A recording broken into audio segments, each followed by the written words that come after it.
Good evening. Thank you all for being here. I'd like to call the regular meeting of the City Council of the City of Marysville to order today, Tuesday, February 4th at 6 p.m. Roll call, please.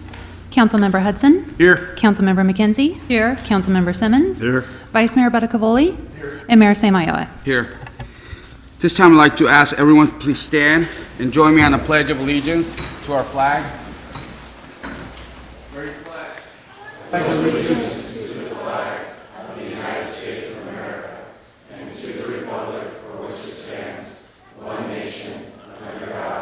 Indivisible, with liberty and justice for all. Thank you, everyone. Go Idaho. I'd like to ask Ms. Brown if there are any changes to our agenda. Yes, there are, and the city attorney will be speaking to those.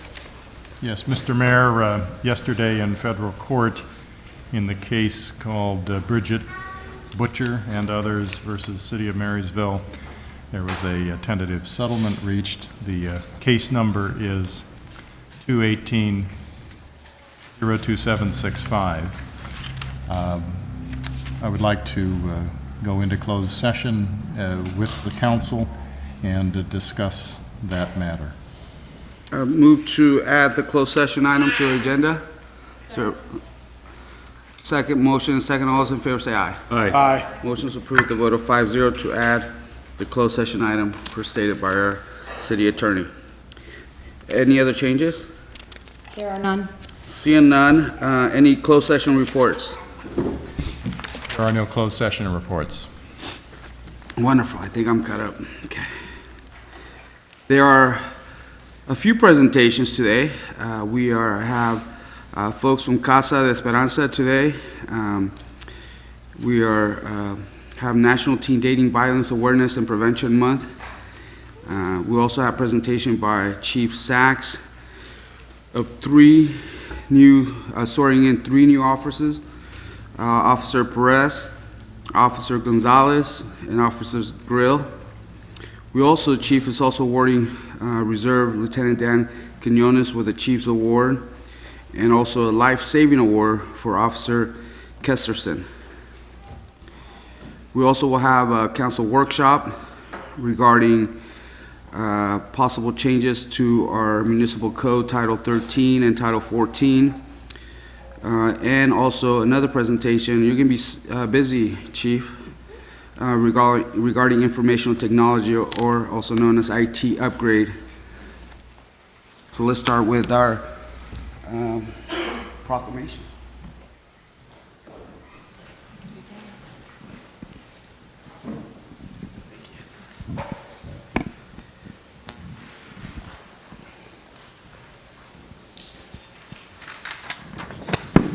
Is there a representative from Casa here?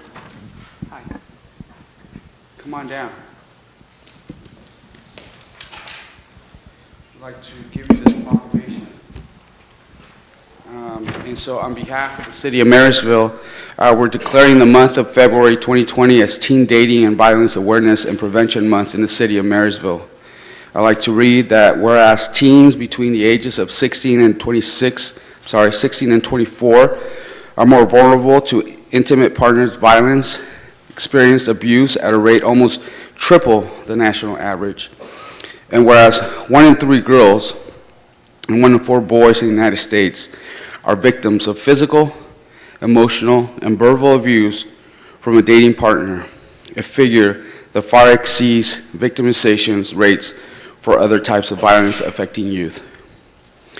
And whereas high school students who experience physical violence in a dating relationship are more likely to use drugs and alcohol, are at greater risk of suicide, and are much likely to carry patterns of abuse into future relationships. Nearly half of the teens who experience dating violence reports the incidents of abuse took place in a school building or in school grounds. And only 33% of teens who are in abusive relationships ever tell anyone about the abuse. And 81% of parents surveyed either believe teen dating violence is not an issue or admit they do not have knowledge of it.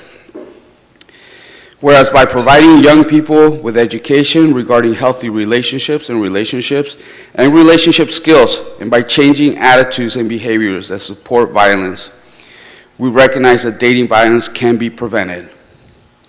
It is essential to raise community awareness and to provide training for teachers, counselors, and school staff so they may recognize when youth are exhibiting signs of dating violence. The establishment of Teen Dating Violence Awareness and Prevention Month will benefit youth, their families, schools, and communities regardless of socioeconomic status, gender, sexual orientation, ethnicity. And everyone has a right to a safe and healthy relationship and be free from abuse. Therefore, be it resolved that I, Ricky Samayoa, and the Mayor and the City Council of the City of Marysville do hereby proclaim February 2020 Teen Dating Violence Awareness and Prevention Month throughout the City of Marysville. We urge all residents to work towards ending teen violence, dating violence, by working with Casa de Esperanza in their prevention efforts to empower young people to develop healthy relationships, assisting victims in assessing the information and supportive services they need, creating more resources for young people in need, instituting effective intervention and innovating policies in schools, and engaging in discussion with family members and peers to promote awareness and prevention of the quiet epidemic of teen dating violence. Thank you for all your work.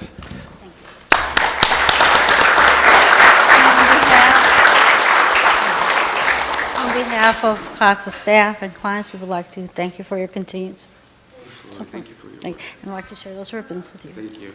Thank you.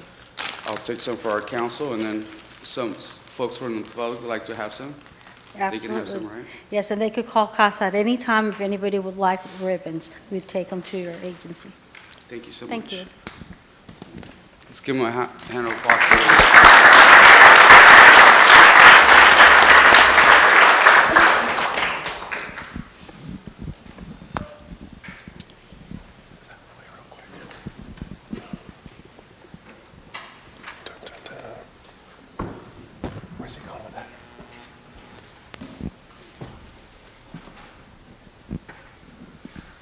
Good evening, everybody. I've got the honor and privilege of handling the swearing in this evening for three of our newest officers that I'm very proud to have a part of our program. So if I can call up Cruz Perez, Patricia Grill, and Ricky Gonzalez, please.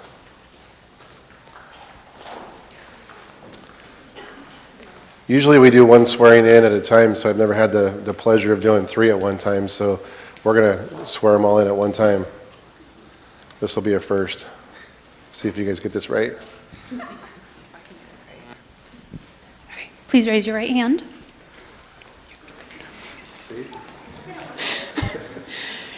Do you, Patricia Grill, Ricky Gonzalez, and Cruz Perez, solemnly swear that you will support the Constitution of the United States of America and the Constitution of the State of California against all enemies, foreign and domestic, that you bear true faith and allegiance to the Constitution of the State of California and the Constitution of the United States of America, and that you take this obligation freely without any mental reservation or purpose of evasion, and that you will well and faithfully discharge the duties which you are about to enter?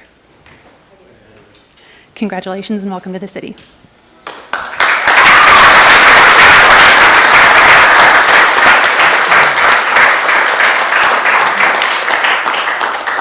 Now you have to repeat that.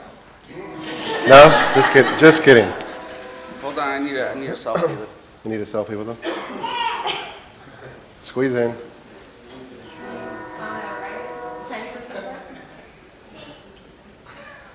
That's the power of the mayor right there. So I've had the great honor and pleasure of, with all three of these new recruits, because I recruited all three of them. Just remember that, okay? So do me proud, please.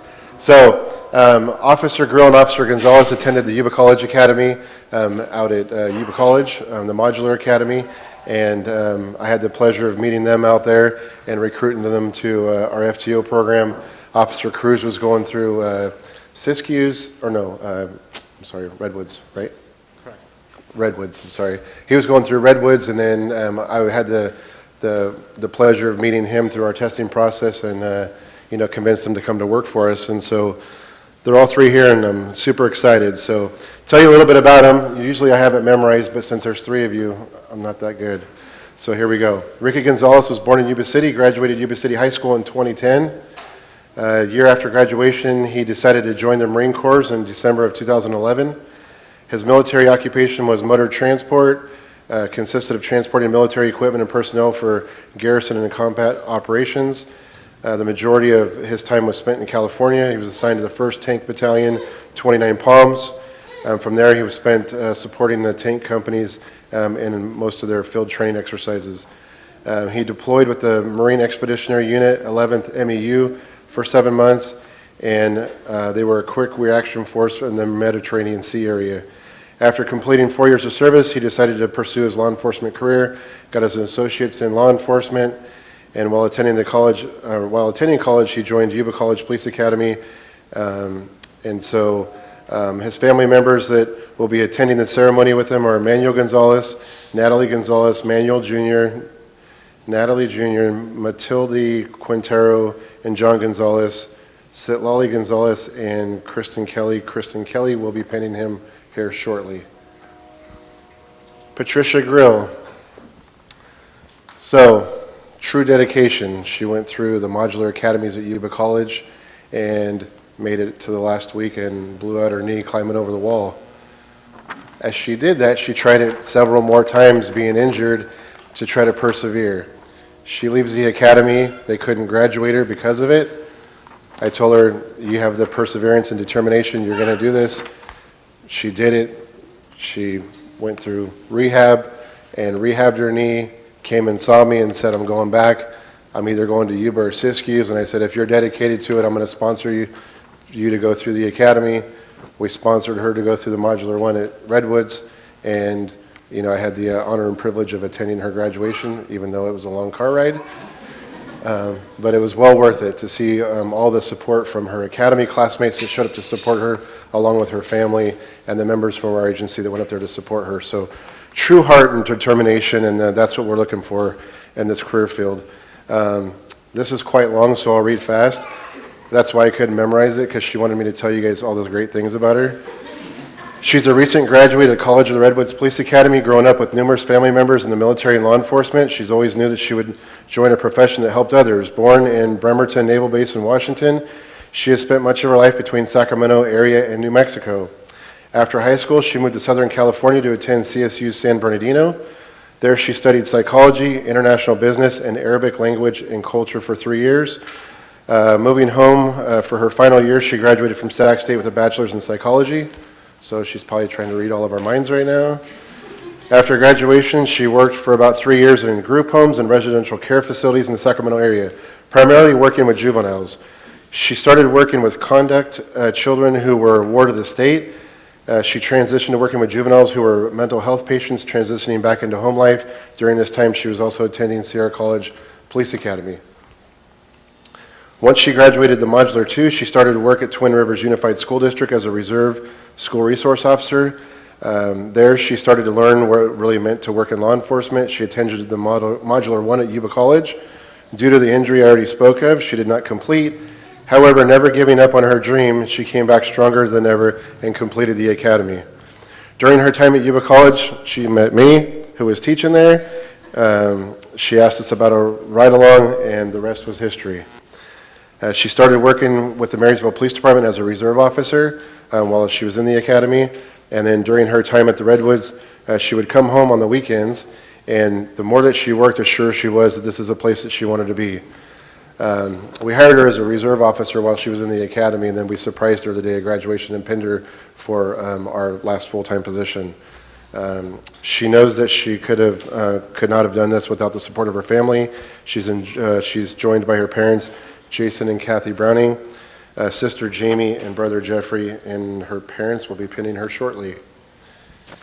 And Mr. Cruz Perez graduated from Lyndhurst High School in 2010. While attending high school, he played football, baseball, and wrestled. His first career option did not involve law enforcement. It took some time before he decided he wanted to pursue this career. He chose the path to become a police officer so he could give back to his community. When it comes to helping others, he puts himself before anybody else, and he wants to feel safe, and everyone else to feel safe in our own community. He chose to be a part of the Marysville Police Department because during the time at the Yuba College Police Academy, he met me in one of his lectures. Well, you guys are really kissing up tonight, aren't you? So he says thanks to me, showing him our highly entertaining recruitment video, and talking highly about the department and the city, he knew that Marysville Police Department is where he wanted to be. He wants to protect and serve the community where he was raised. Marysville Police Department has given him the opportunity to give back to others. He's the first member of his family to pursue a law enforcement career. His father, Julio Perez, and mother, Graciela Perez, were very supportive in his decision. His older brother, Carlos Perez, and younger sister, Fabiola Perez, are also here in support of him. He is joined tonight by Manuel and Natalie Gomez. Manuel Jr., Natalie Jr. Did I read that wrong earlier? I did. My apologies. So, this twice, huh? So, he's here joined by Matilde Quintero, John Gonzalez, Citlali Gonzalez, and Kristen Kelly. Kristen Kelly will be pinning his badge. And I don't have the other part of yours, so who's pinning your badge? Kristen Kelly. Kristen Kelly, who's pinning yours? I am. Okay, good deal. For some reason, they are a little bit mixed up on those. Yeah, it got mixed up somehow. I stapled it as the wrong paper. So anyways, I got it right now though, right? Okay, so can I get Patricia's parents, Kristen Kelly, and I'm pinning, Cruz Perez asked me to pin his badge, so I will be pinning his badge this evening.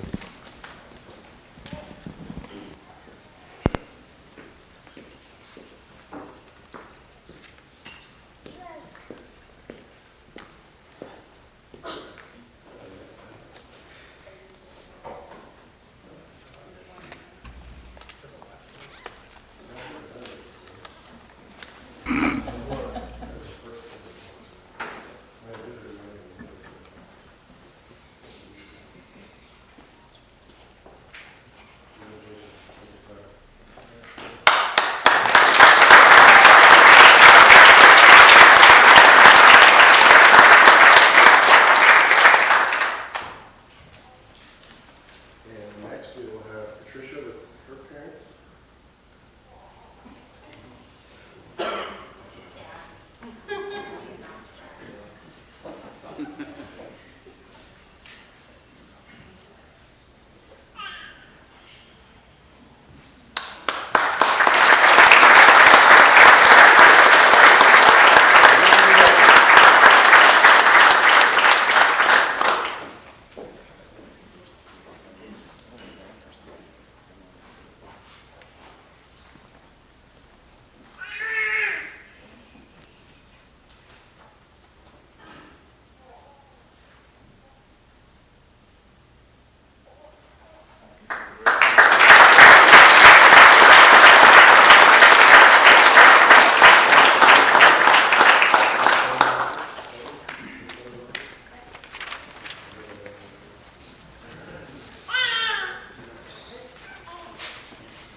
All right, so the microphone's down. I'll talk about, can I get Reserve Lieutenant Dan Quinones?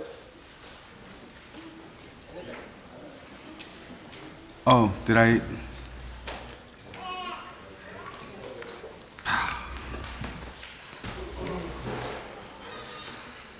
So, cat's out of the bag. You heard that you're getting the Chiefs award. So, it's all good. We kept it a secret long enough. So,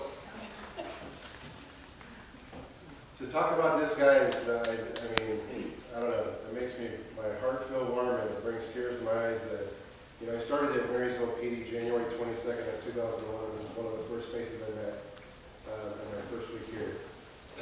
Dan's been working for the city of Marysville as a reserve officer, dedicating his time on a part-time basis to the citizens of Marysville since 9/11 of 1998. 21 years, so this will be his 22nd year of being here. He's a level 1 reserve officer, his full-time day job, he works for Chevron, and, he's one of our, he's not really a weekend warrior, he's like a everyday off warrior, and, throughout that 21 years, we've built a friendship, a bond. He's like a brother to me, and like a family type brother to me. I look up to him. He's a mentor for me. Over the years, he's dedicated himself not only to patrol, but he's also the watch commander. So he's a supervisor that can supervise the ship, handle shifts. He's the department's taser instructor. So all those officers you see in this room, and everybody in the department, me included, he trains us on the use of taser and keeps us in line, make sure that we're all squared away and all that. He handles internal affairs to all of our special events you see him at. Like I said, he's an everyday off warrior for us. Anytime we call him, he's here for us. He's promoted through the ranks when we have our reserve division. Now he's also a lieutenant of that reserve division. And it's just, everything about him is exemplary. All the other reserves look up to him as not only a mentor, but a father figure to them to be able to aspire to be somebody like him. And Dan's got a lot of qualities about him that I look for to help me successful in my position. And my job is surrounding with people that make me look good, and he's one of them. So, on behalf of myself, the citizens of Marysville, and the police department, first and foremost, I thank you for everything you do for us, your dedication. Hopefully we've got many more years together doing this job. For all your dedication for this last year and everything that you've done and helped us out with, you're being honored with the Meritorious Service Conduct Award for all your dedication and everything you've done. And secondly, probably most notably and importantly, because these don't come out lightly, is you set an example and a pillar for organization, and I don't know what I'd do without you being here, I can tell you that. So on behalf of us, we are representing you, Lieutenant Dan Quinones, with the Chief's Award, comes with this dancing with the plaque that we had made, a certificate, and 2 pins for both of us. Thanks for that.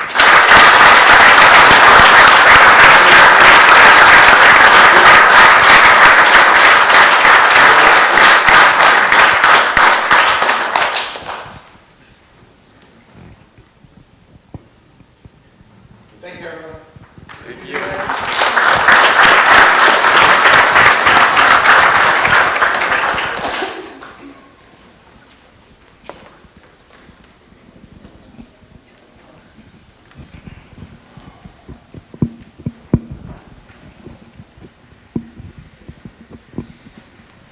Officer Robert Kesterson, will you please come forward?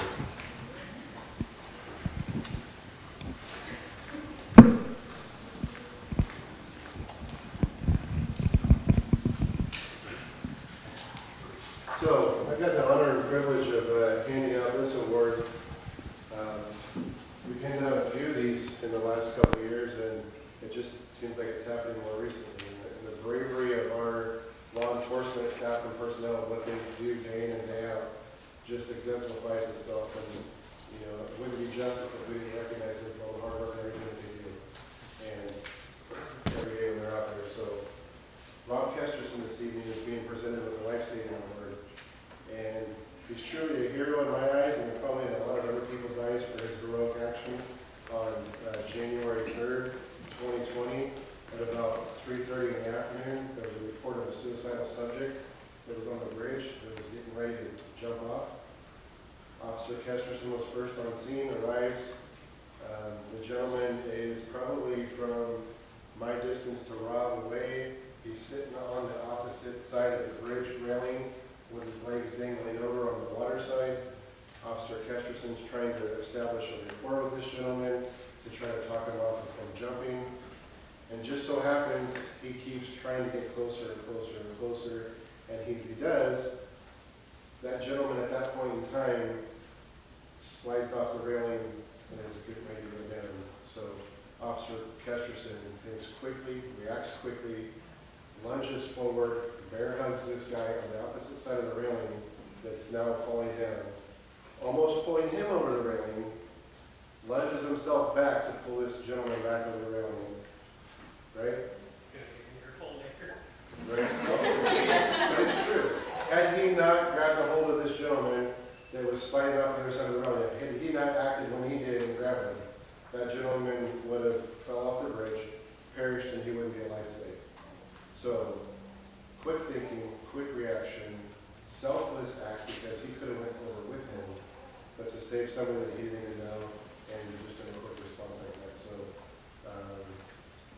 I can't say enough about it. I'm super proud to be the chief for such great men and women that work for us, that are selfless every day, that exemplify bravery every day to save other people and make our community safer. So for that, my hat's off to you, and congratulations, and I'm glad to be a part of it tomorrow. So, we have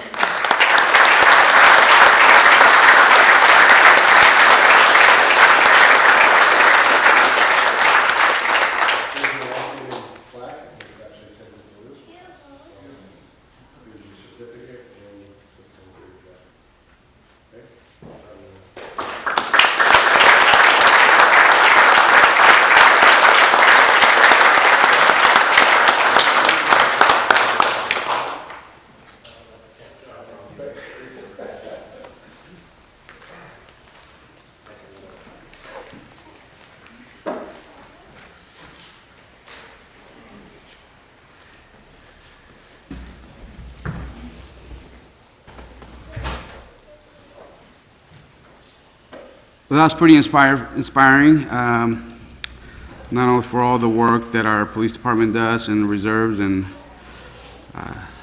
doing everything that it takes, but I love seeing diversity and gender and seeing diversity in our police department, which meets the diversity in our population. So thank you, Chief, for assuring that, you know, our police department looks like our community, so I appreciate that. So we have are you coming up, Chief? Both chiefs? We have Consultant Gary Eid.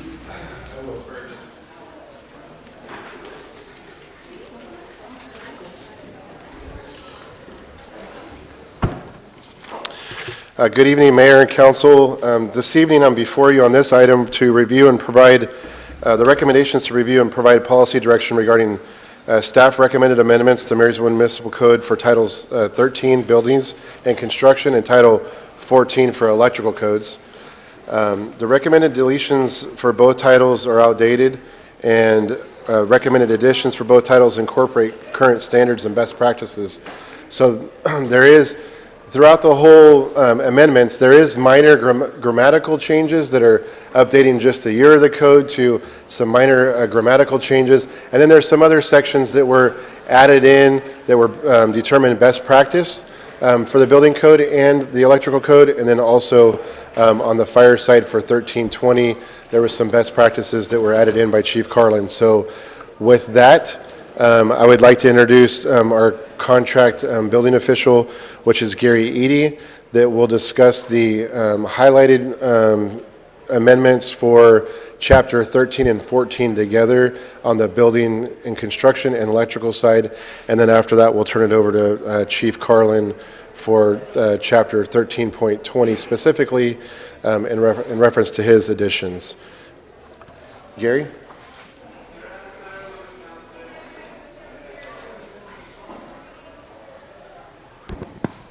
Good evening, Mr. Mayor, Councilman. My name is Gary Eide. I'm a semi-retired building official. Came to the city of Marysville. Sorry, I messed up your last name there. The pronunciation is Eide. Thank you. Very good. Came to the city of Marysville about 15 months ago after your building official retired.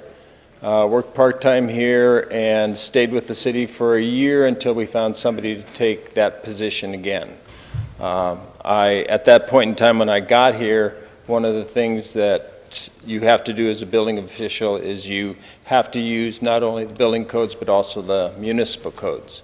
When I opened up the municipal codes in Marysville, there was no exact dates to any of the codes, and it looked like maybe the document itself had been lapsed for a couple code cycles, so I took what I know as an adoption reference from my previous jurisdiction and just implemented it into yours using the exact dates of the codes.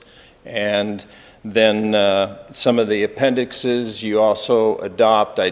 Some of those changed simply because they had moved them around inside the codes, and so I used what is now relevant to what Marysville needs.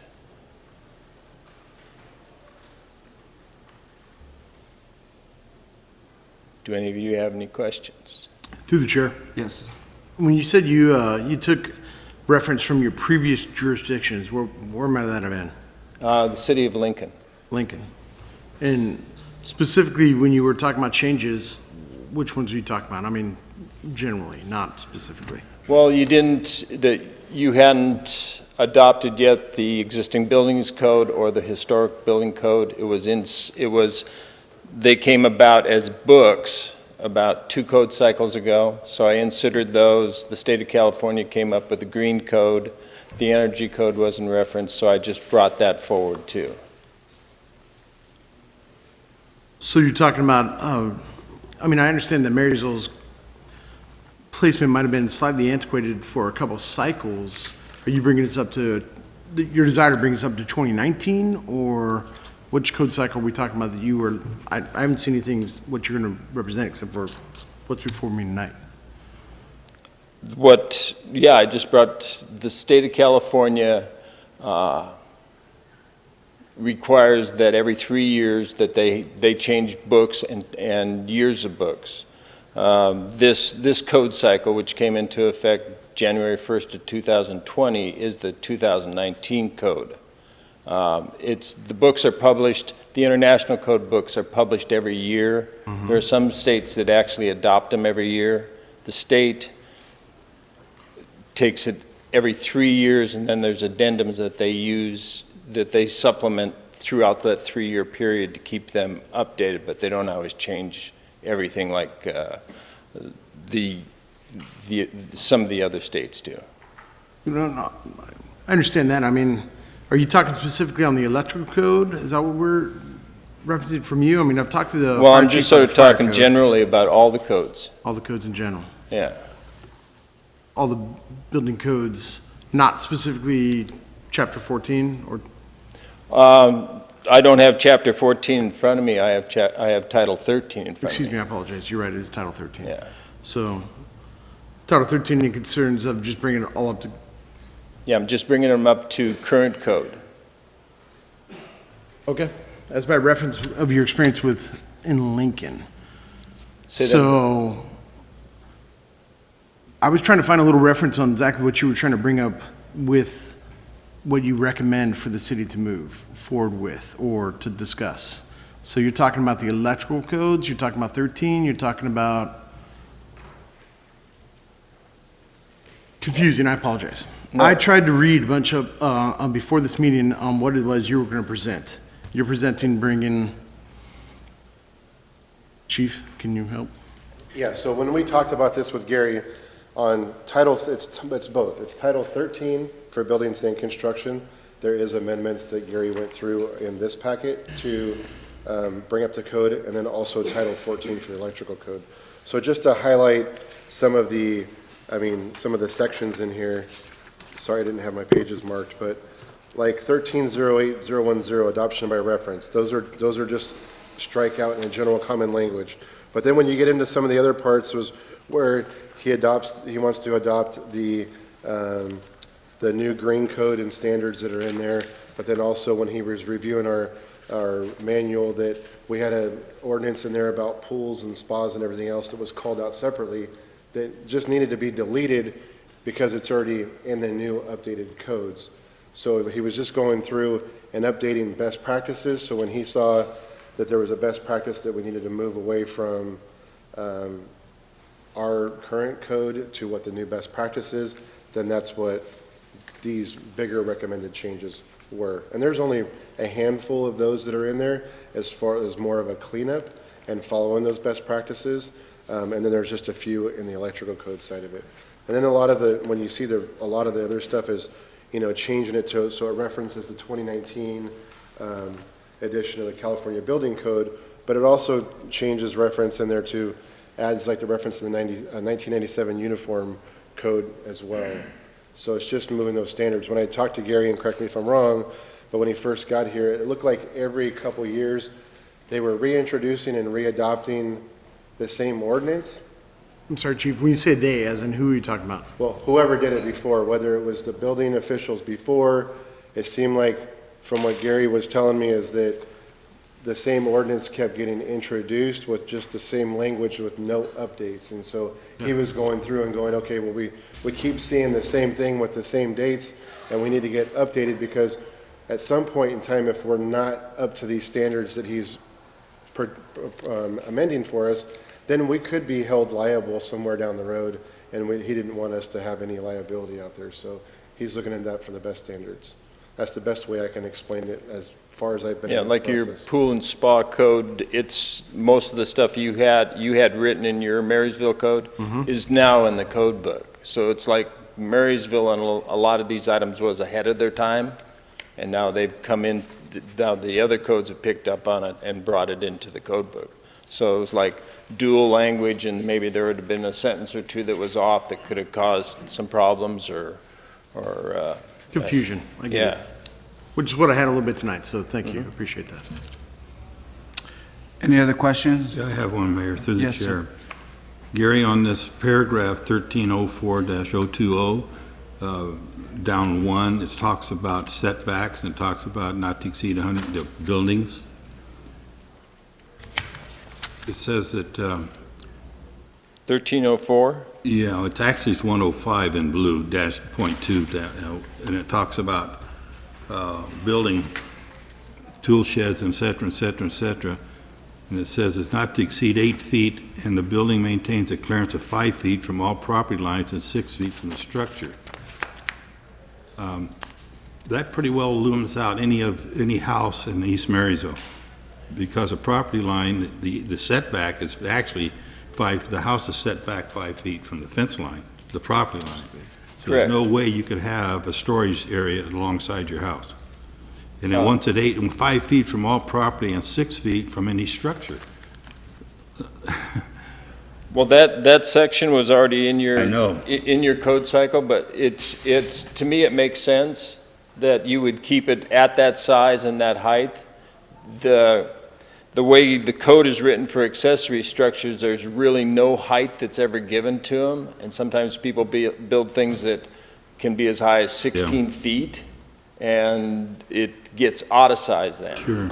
Well, my concern is the fact that it has to be 6 feet from the structure, and it cannot be a clearance of 5 feet from any property lines.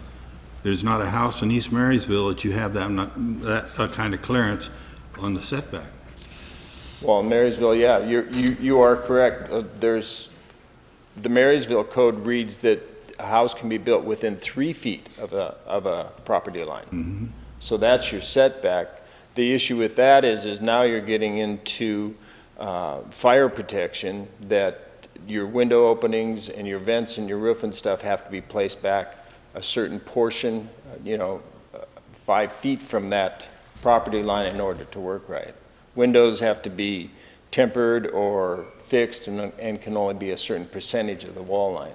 So I guess what I'm asking, and I need clarification on, if I have a house and it has a fence, and I buy a portable storage shed from Lowe's or whomever, and I build that and it's butted up against that fence, right?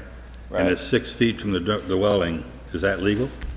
Well, you can't put it up against the fence. That's the You gotta be problem. 5 feet away from it. That's the problem.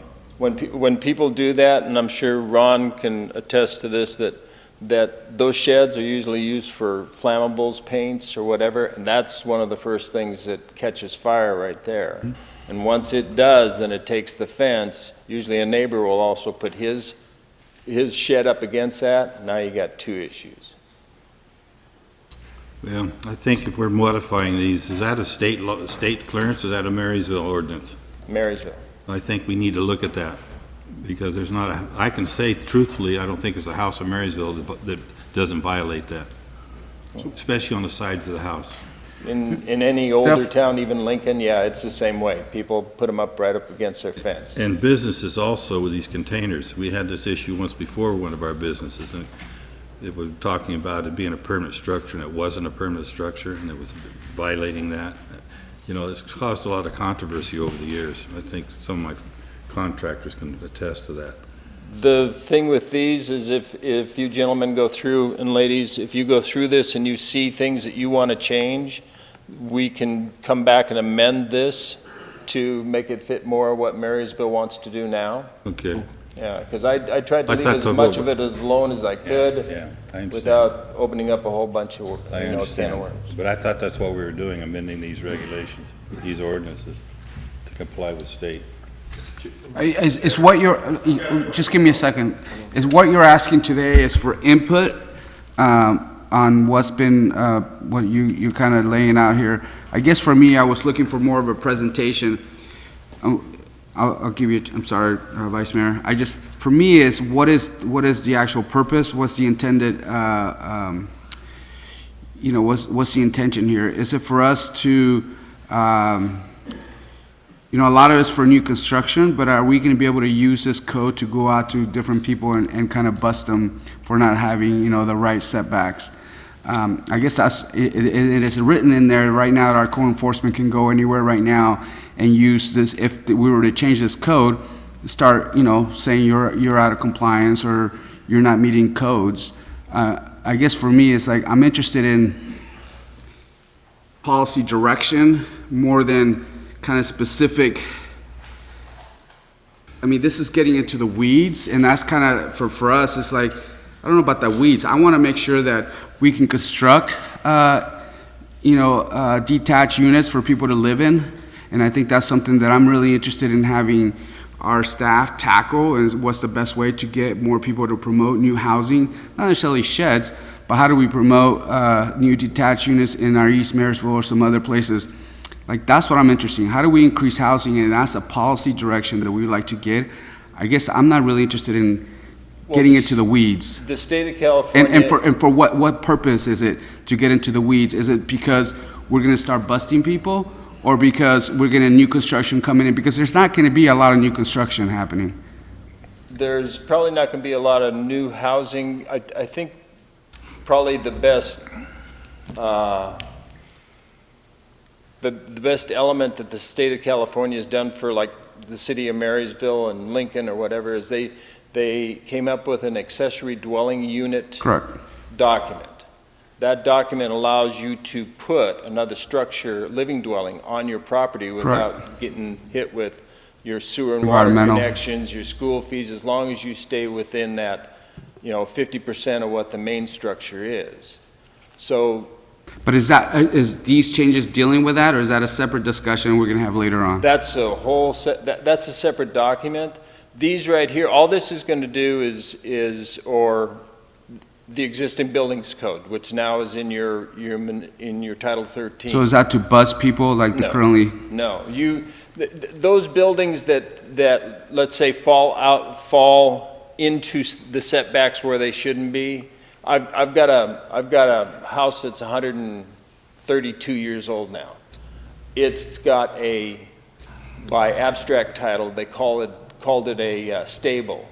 It's now on the assessor's roll as listed as a garage, but it's an existing non-conforming building. The city doesn't go out and tear things down. What they do is they ask you that if you do any repairs to it, that you get permits to it and that they can see what you're doing to it so that they can maybe introduce a little bit more fire protection to a wall or something on that nature.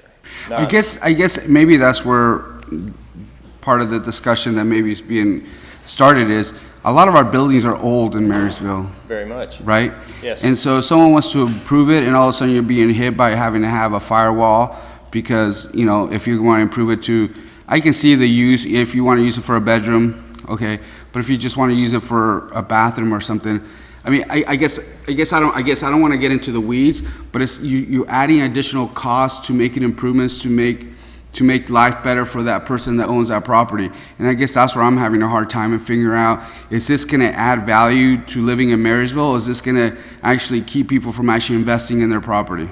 Well, I think the code could work well in Marysville's favor, especially with, let's take your downtown area. You've got all this commercial first floor items, and there's tons of buildings around here that have second-story residential units that were above them, correct? Correct. That occupancy's already been established. There's nothing that's saying that property owner couldn't come in and try to reopen those.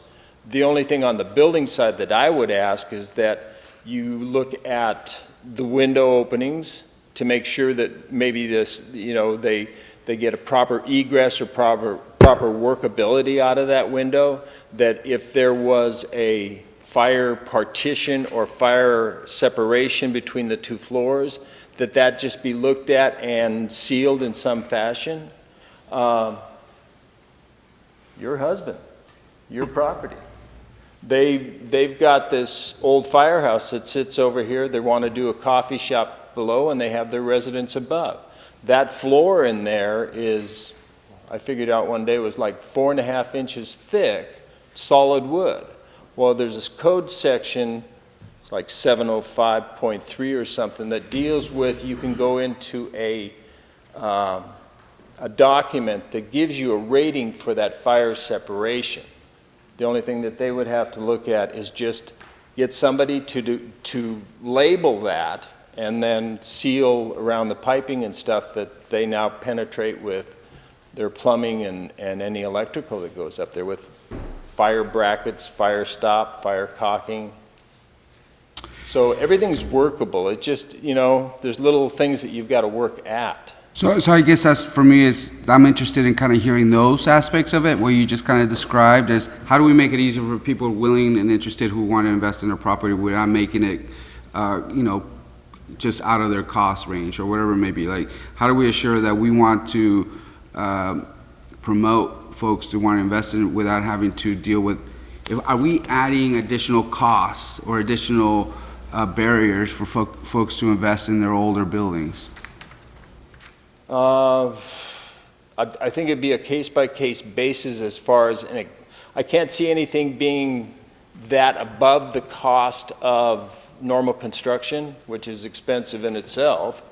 But the thing is to get some active property owners or find some grants someplace that would help you guys, help these property owners rebuild and reopen these units.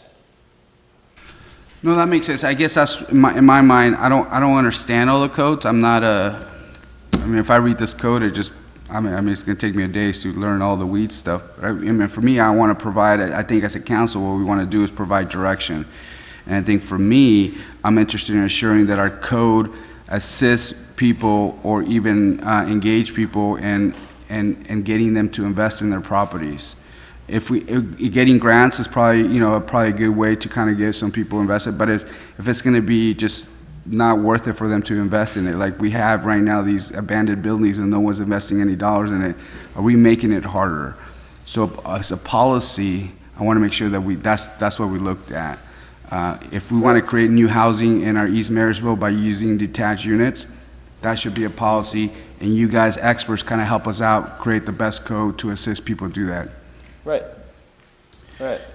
Bruce? Well, you touched on one of the things that I was going to question was the new housing, Detached units. The ADUs? but you're saying that there's going to be specific rules come out for that, or there has been? Well, the city of Marysville could adopt something that said you can get it closer to the property line. The only thing is now, once you do that, you're going to have to think about that wall line. I understand that. I do understand the construction, and I do think some of this is getting into the weeds of it that we're going to need to do. But I just want to see how it conflicts with this new thing that the state has come up with the smaller housing for the backyards. it seems to me like it's going to affect that. But I think you made a comment that the state had something that was going to define those rules a little better? Well, the ADU's already been defined. It's a relatively long document. But these codes conflict with that, what No. you're proposing? Okay. No. The setbacks would, though, wouldn't they? Well, your setbacks are a lot closer to property lines than most other jurisdictions. They're usually 5 feet. You're at 3. As long as fire has their path, which is normally 3 feet, for them to get down that yard, you wouldn't. Well, I know there's some setbacks that are as small as 2 and 3 feet, and we don't need to kind of debate this right now because I'm just curious how it's going to affect that. But you're saying there is a document for it, so we'll get a chance to see that. I think Couple of the questions that I've got that may not have been touched on in the new part is, there's different rules based on if a contractor's doing it or a homeowner is doing it. And it doesn't seem to address that. The homeowners don't have to do nearly what a contractor has to do. And I know that for a fact. One of the things in here too that is kind of related to this, and this looks like this was already in our codes, and maybe we just haven't followed it, but it's talking about the insurance requirements of being the $1.3 million. And I don't know a person in the world that can afford $1.3 million. It's $1.2 million. Is that in the demolition of your? That was, It was in the demolition of yes, properties? it's in the demolition. Yeah. But I've never, I don't want to say I've never seen it. I've seen it required for sure at $3 million. But for the typical one for a homeowner, they're never going to have that coverage. And for probably 90% of the contractors, especially in our area, they're going to have the $1.2 million, which is pretty standard anymore. So I'm just wondering if we shouldn't think about touching on that also when we look at that. And then, because we're going to find that nobody has that. Nobody can carry that insurance. And then also, I do, like again, I said, I do think we need to look at it and have enough time to look into the weeds a little bit, as Ricky said, or Mr. Mayor said. I'm a little concerned too about the lead and asbestos. Is that, I know there's rules, state rules on that, based on 78.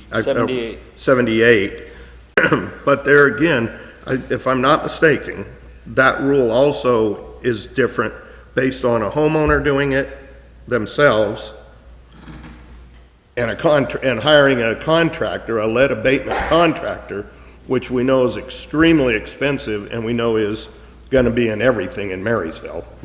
So I ran into before where the homeowner could do it if they packaged it correctly, which was just putting it in plastic bags and taking it to the dumps. I want to just be clear on that we're not taking everybody trying to remodel a building in Marysville and say, you know, you got a $20,000, $30,000 lead abatement thing to do here. When I was here, we had both the commercial side and the residential side. And depending on the application and what they were doing, you know, their alteration to their building, we would have them look into getting lead and asbestos. Most of the time, because of the age of the house and the age of the paint on the building, if it hadn't been painted, most of these buildings in Marysville have been painted over, so all the paint's encapsulated. If it's been painted over. The asbestos side of it, I think there was 3 or 4 houses that had their stucco tested and doesn't have any asbestos in it. Lincoln's the same way. For some reason, they didn't use asbestos in their mix or didn't. Well, Gary, have it without in me there. going too deep into this, is that clarified enough in here? Because I agree with you. Almost every house in Marysville is going to be Been older than painted, so 78. it's been encapsulated. But if it's already been painted and encapsulated, is that clarified and clear in here? that you're aware of? I think it's just knowledge that needs to be given across the counter, you know? But knowledge is one thing, but being clear in the law so there's no confusion, I think it'll be clear if we make that clear in our ordinance. I guess there's always probably, best practices, but I think people always will go back to whatever's written in the law. I think Okay. what the Vice Mayor is asking, make sure we make that clear that those are options. Would you like me to look into that? Maybe. Well, I think rewrite- I think that's why we're having this conversation, Yes. right? You want input from the council? Yeah. Okay. Well, I think one thing that would be helpful, because this is, 43 sheets, would be helpful, would be, I think you and the chief commented that there's not that many specific changes, most of them are clarifications. And if we could get a list of the changes that actually, are doing something specifically different compared to just, clearing up wording. I mean, I see one in here where it's, should be cannot and it's cannot. I mean, we have a lot of that kind of stuff, it's kind of hard to decipher through it. But if we had the specifics, which I'm guessing the fire chiefs are going to be a little bit more specific from what I saw, and actual changes other than just wording, that would be helpful for us to see, so we can decipher it a little easier. So that you can see that it's not that drastic of a change? Yeah, so either that or what the change actually is without trying to, go through the whole 43 pages. This comes from one of the local jurisdictions, and it's the significant changes to the 2019 codes. This particular one that Well, we're this, looking this, at, yeah, Marty? to the one The you're one that's on adopting. the agenda here? Yeah. I'm sorry, say that And- again, Gary? You didn't hand that to us. No, well, yeah, you're correct. I can get you copies of I guess this that's what the Vice electronic. Mayor is saying. It would be easy for us, instead of going through, all the weeds, just to give us kind of a bottom line. This change will affect A, B, and C. This will create these changes and will affect, whatever that, the actual purpose of it and where the actual effect Let me, will be. Ricky, or Yeah. Mr. Mayor, let me ask, Chief Carlin, the stuff that you brought me the whole 43 sheets, right, when I was fingering through that. You didn't bring me just specifically the changes, because I was doing a lot of fingering through what you brought me. Is that correct? Yeah, I brought you the whole document, Yeah. had okay. highlights in it. So that's what I'm just thinking, if, rather than that whole document that you had brought me, if we could just look at the more significant changes, that some would be in the weeds, but some would be more,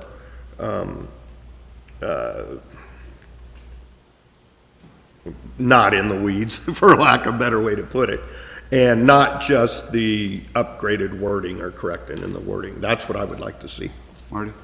I think the message is very clear, and what we need to do is take away all not really focus on the cleanup and typos, and just focus on substantive changes, and then maybe a section after each substantive change that says, this is what this means, this will be the result of this change if you do take action. Would that work for the council? Yeah, and one other thing with that is, if there's a way so we can, is everything, let me ask this first, is everything in this document the Marysville Code, or are some of these directly tied to a state code? Because I'd like to know the difference of ones that we're looking to implement as a city, not the ones as Coming down from the that state. you've refreshed with the state, if that makes sense. Well, your addendums, your Title 13 and Title 14, they're beyond the code. Okay, that's the way I understood Yeah. it. So this that we're looking at Yeah. is all of Marysville's. Yeah, that's the special stuff that Marysville wants or will Gotcha. allow. Okay. I think Marty is She exactly summarized what it I well. would like to see. Okay. Any Understood. other questions? Comment, though.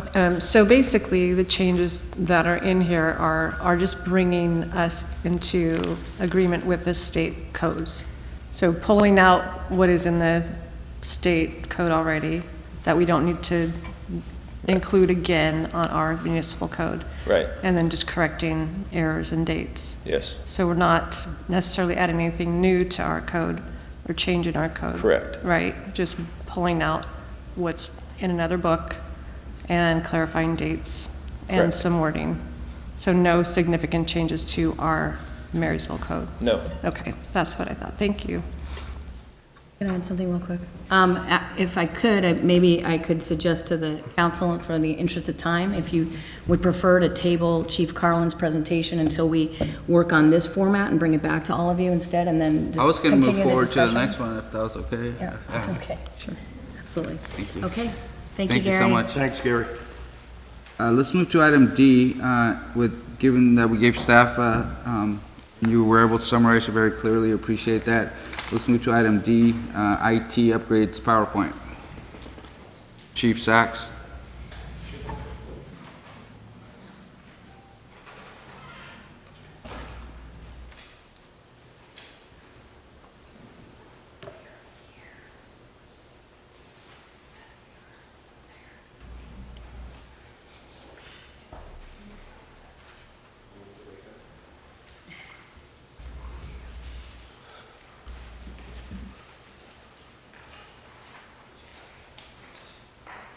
Is that how it's going to look? No. Well, while it's warming up, we'll get started. Excuse me. Good evening, Mayor and council members. So this evening, we'll have a presentation because I've got IT under my wings as well. So IT updated project. So this is just a presentation to let you guys know our goals for the IT side of things, and to kind of tee this up for the next council meeting on some upgrades that are desperately needed in the IT infrastructure that weren't budgeted, that has came up. So to get started, our goal and objectives is to bring City Hall and services up to current IT standards, make meetings in here and services to the public and council more effective and more efficient. We want to secure the city's electronic integrity, documents and platforms, comply with federal regulations, and make IT upgrades financially manageable. So when we're looking at those goals, we're talking about the City Hall and services up to current standards. That's like this camera that's up here from the 70s, and the infrastructure that we have in this council chambers that is integrated with the stuff in that back closet. And we're having problems with the videos uploading and different things like that. So what we want to do is we're going to add a camera infrastructure to City Hall or City Council, which would also have safety and security for council, which would be a camera in this corner watching ingress and egress doors, a new camera system up here that will live broadcast these meetings. It's changing the outdated system that's currently in that closet to going away from board docs to going to a new Granicus system that Live Oak uses, and it is just by far brings us up to the current standards of our meetings. It'll make the meetings more efficient, more accessible to the public via online, and it will be a lot easier for the city clerk as well on that side of things. We're also looking at securing the city's electronic integrity. That's our cybersecurity, and I'll get into that in a few minutes. And so we're just trying to make it financially manageable. So what we did is got with our IT department and started tracking these things down. So in our IT upgrades, we're updating current software to accommodate Granicus, was what we would like to do. That goes away from board docs. That's all of your council meeting minutes and everything else that we get to upload. Install quality cameras for city meetings that I just described, and for security purposes for us. Increase video monitoring capabilities that I had talked about, that'll video monitor all these meetings and we'll be able to stream them. We won't have to set up a little table with a box to put a projector on top of it over there. Our new outlook is that will actually be mounted up on the wall, and we'll have they call it a switcher. We'll be able to switch from when it's live streaming. It'll show the council as the presentation's going, but if you're doing a presentation, we can flip a switch, and actually that presentation on the PowerPoint will be what the community sees on their screen.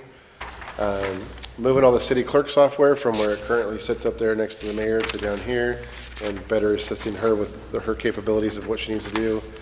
And then mount the presentation equipment like I just discussed over on the side wall there. So that total cost for all that included was estimated at $22,000 through the various contractors. The Granicus software implementation, it's more efficient for our meetings.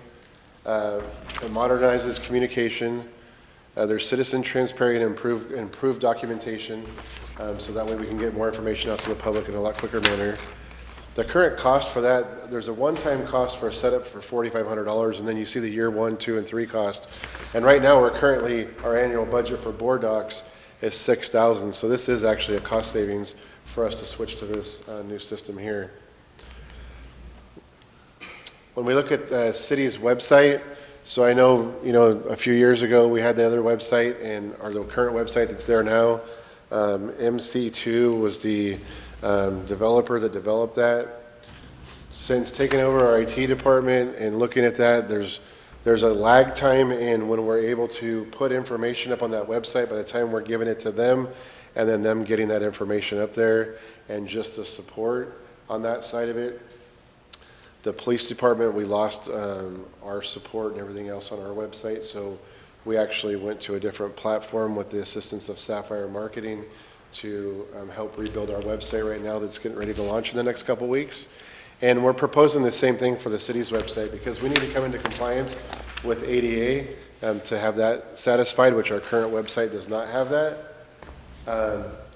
If we went to this new website platform, it will allow for future online payment options, which we currently do not have now, which would actually be more affordable for the citizens to utilize because they ask about that a lot. Because, it's an inconvenience of having to come into City Hall for them during their lunch or whatever it is. So we can allow online payment options there. Our current website's hosted by an outside company, like I said, that prevents delays in website changes and support. And we need the access for instant updates in-house. If we want to be able to put up a press release or any new information, Peach Festival events, any other events that come up, that are like that, we want to be able to immediately put that information out to folks. And so we're proposing to do that in-house. And so if the total cost is not to exceed $10,000 for the new website, we would build it and it would be maintained internally by our staff, IT staff in-house. We would have an ongoing domain cost of $500 a year to maintain that domain. And our current maintenance cost to MC2 is $6,000 a year. So there's an ongoing savings of $5,500 after the one-time startup of $10,000 to get us ADA compliant, be more accessible, allow online payments, and just make it more modernized and have us have control over it. Chief, you got a question? So the 10 grand is the total setup cost, but you're talking about doing it in-house with staff. If I'm not mistaken, you're the IT staff right now. Are we gonna, that's gonna be a lot of work for somebody. So is that gonna require another personnel? No. So what we'd look at is the $10,000 one-time startup cost. That would be we would propose that through Sapphire Marketing that helped us, the police department, do ours, because they're very familiar with that website building. They would help us. What they would do is take the exact information that we currently have on our current website, move it to the new website, make it ADA accessible and compliant, not to exceed $10,000 at this point, to make that structure happen. So myself and Kelly on the IT side of things would work with them on bringing all that stuff and that information over. So we would hire them to do the heavy lifting. We would support them on the other side. And then what happens when it's ready to go live, when we're doing the maintaining internally, that will be whether it's Kelly. Well, Kelly will help with it, but we would train Maggie, who's currently up in City Hall, that does a lot of the stuff now, that sends it to the other website. We would train her up. She would have access to it, so she would have instant access from her computer to go in there and make any necessary updates or changes that she would need to do. And it's pretty simple. I mean, it takes a lot of work because actually Sapphire and Kelly have been building our website, but going in there and I'm walking in there and going, yeah, I don't like that, and I don't like this, and we need to move this, and within like 2 minutes, it's changed because it's such a friendly software to use. So it would just be a huge benefit that we're seeing on that side of it for us.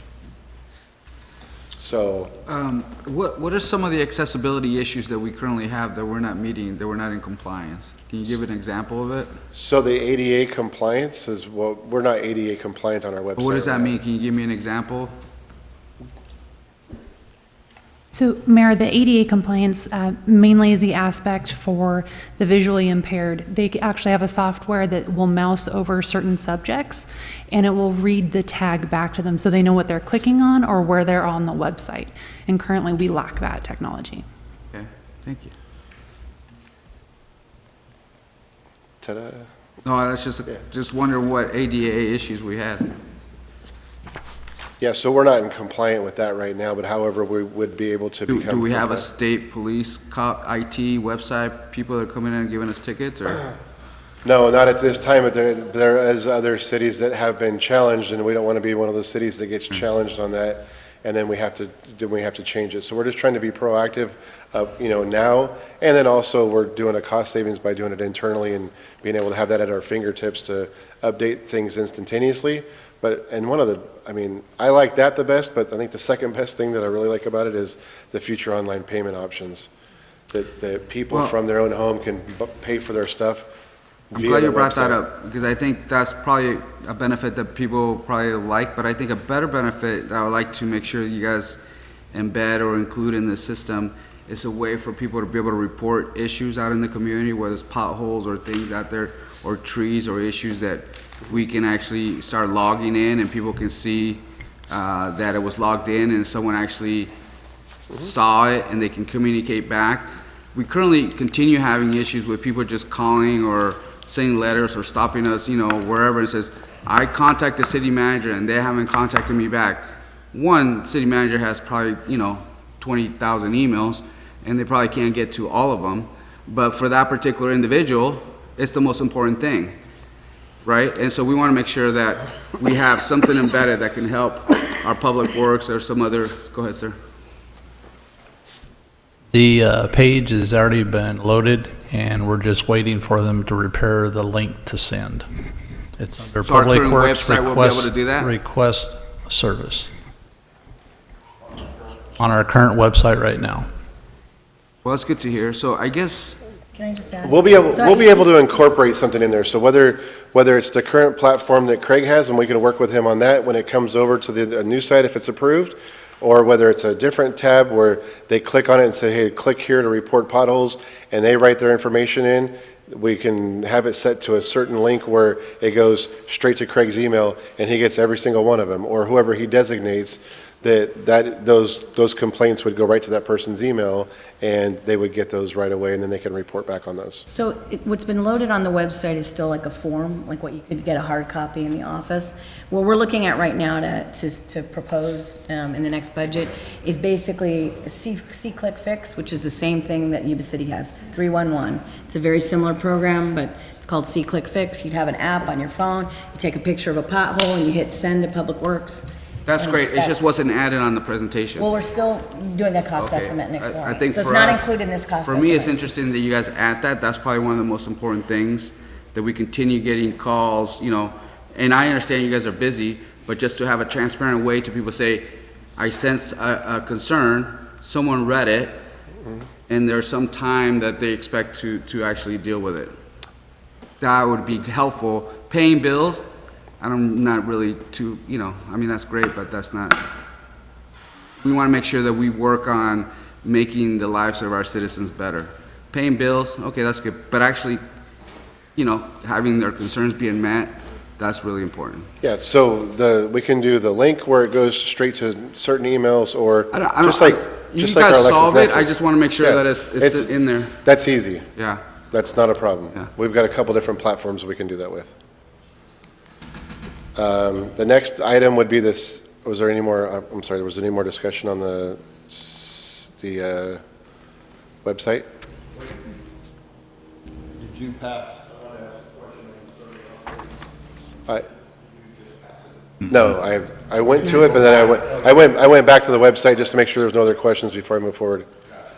Okay, so the city server.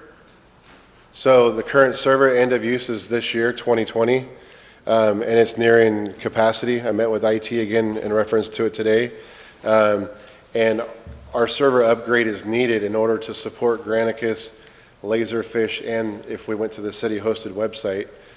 And the reason being is because we've got a secured network from the police department, but we have the city's network, two different ones, but they go through the server. So the easiest way I can explain is we need a really good server because we've got a front door that everybody's looking at for ADA and the public has access to go there, but we have to create a bridge and then a block on the bridge because we can't let anybody come in the back door on the secured network side for the police department because of all of our confidential information. So the current server right now is, like I said, it's due to expire this year at the end of 2020. They're figuring maybe around August, September, but it's rapidly already nearing capacity. And if we're going to add Laserfish and our city-hosted website so we can maintain it, that's definitely a need on their part, and they're stressing that to us pretty hard right now. Chief, have you guys looked at having outside company host those servers instead of us maintaining it and hosting them internally? Well, we have our outside vendor, which is Alliant Networking, we have the server hosted here because of the secured network and the requirements from Department of Justice on our side of it. So we just imagine have there's all other linked into one solutions system. where they can just expand or we can purchase additional memory. Yeah, to that's meet what those requirements. That's what we're doing now with the servers. So we have two servers that are here, and we're just one's just outdated that we need to update. I guess that's my point. Do we have to have them internally, or can we actually hire a firm to have them somewhere like, in Sacramento that has triple power security and in the cloud or wherever maybe? That's a good question. I would have to check into that on that side of it with Alliant, but that hasn't been any of the topics of our conversation as far as hosting it in the cloud. I'm not sure of any agencies that are doing that on our side of it right now at this point, but I can most certainly ask them and follow up later on that. Because I imagine you have to have some protocols and, in emergencies, power, that they're secure, they're backed up, all that stuff that you have to kind of do. Can this money pay for for that as well, so we don't have to worry about upgrading every other year or every 5 years? We could look at that on the city side of it. On the police department side, our server would have to be hosted here based on our network and based on our infrastructure and the safety and security that's required by Department of Justice. We wouldn't farm that out to the cloud or some other place for storage on that side of it. So, but I could most certainly ask them as far as the city's server side of it on the front end if they wanted to try to host it somewhere else and how we would be able to access that and what that would entail. I can most certainly ask that question. Okay, thank you. I have a question on that. When you comment on, when you have on here, the end of use in 2020, typically that means that's the end of the lease on it? That's, Purchase, because this isn't that old of a server, and we got this one from Alliant previously, correct? this was one of the first servers that they put in, yes. That Alliant put in for. Correct. This has been some time. They've been with us since 2015.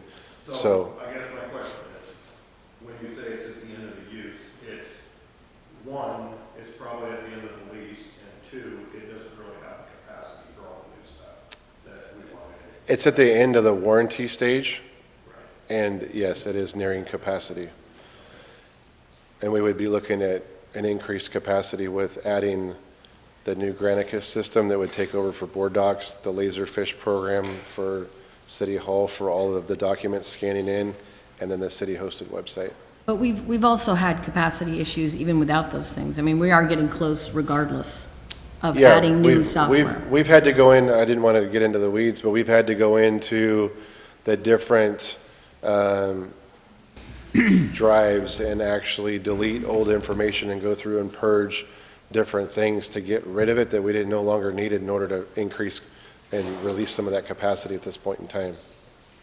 So we're already there, so it just needs an upgrade and to get us to that point. And so we're just trying to update our infrastructure and, cut some savings. They're giving us a great deal on it, and they're our provider, and they're the ones that are maintaining all this stuff for us. And so we meet at least once a month, if not more, to try to go over all these upgrades to see how we can, protect all of our infrastructure. So. Through the chair. Yes. I've noticed all this IT stuff, and they have a basement down there full of electronic equipment. If we have a flood, we're out of business anyway. Is any ideas of what we're going to do about that? We're putting all this new equipment in, doing all this transfer, $45,000 worth of upgrades in the basement. No, it's actually right here, right outside your hallway. Well, what's all that stuff downstairs? That's the telephones. Well, then we're out of business with telephones, right? Well, what the telephones, yes. I mean, Dispatch is out. the telephone's all down in the basement, so I can't help that. That's, But- that That whole saddles me. switchboard's in the basement, and that's just a whole nother topic for another day. That was a yes/no answer. I tell you. Yes/no answer. Yeah, well, that's if you want to do that, that's a whole different project that we can come back with. But on this server side of things, that server sits right across the hallway here in the EOC. So the whole racks and everything, all your city infrastructure, Yeah. everything for IT is up here at its highest point. But I want to make that a dispatch extension up here, so that'll have to be moved. We'll talk about that Well, later. we can talk about that other project another day too. So, the moral of the story on those two things is the fact that we're trying to update our infrastructure to bring us into modern times, to make sure that we're doing it cost effectively, trying to save us money, being able to work with the relationships we have, and then also do some stuff internally in order to make that happen. So, I got this thing wrong somehow. It started.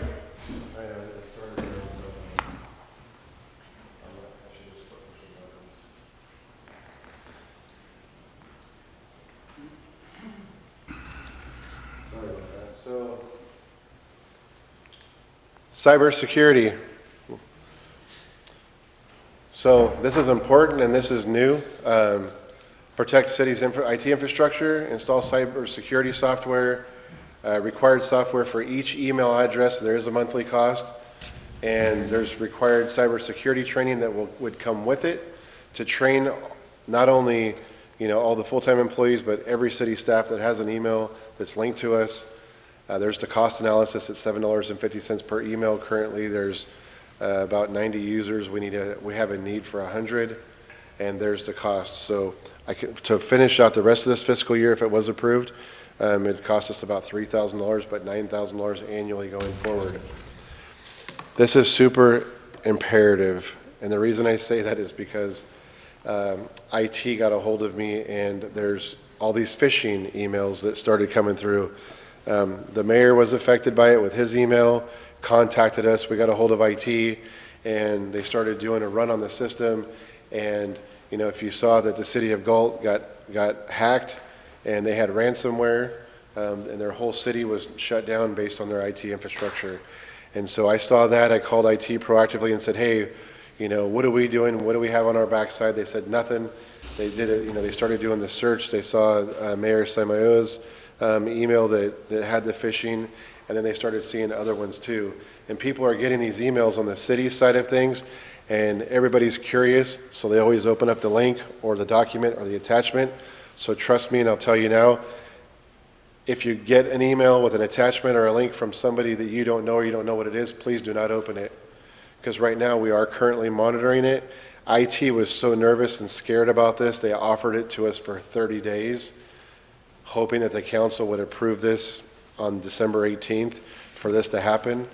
And as soon as they implemented it and put it in a week and a half ago, an IP address from Nigeria logged into one of our secured, well, not our secured, through one of our emails from one of the PD sergeants, an IP address from Nigeria hacked in on the email side.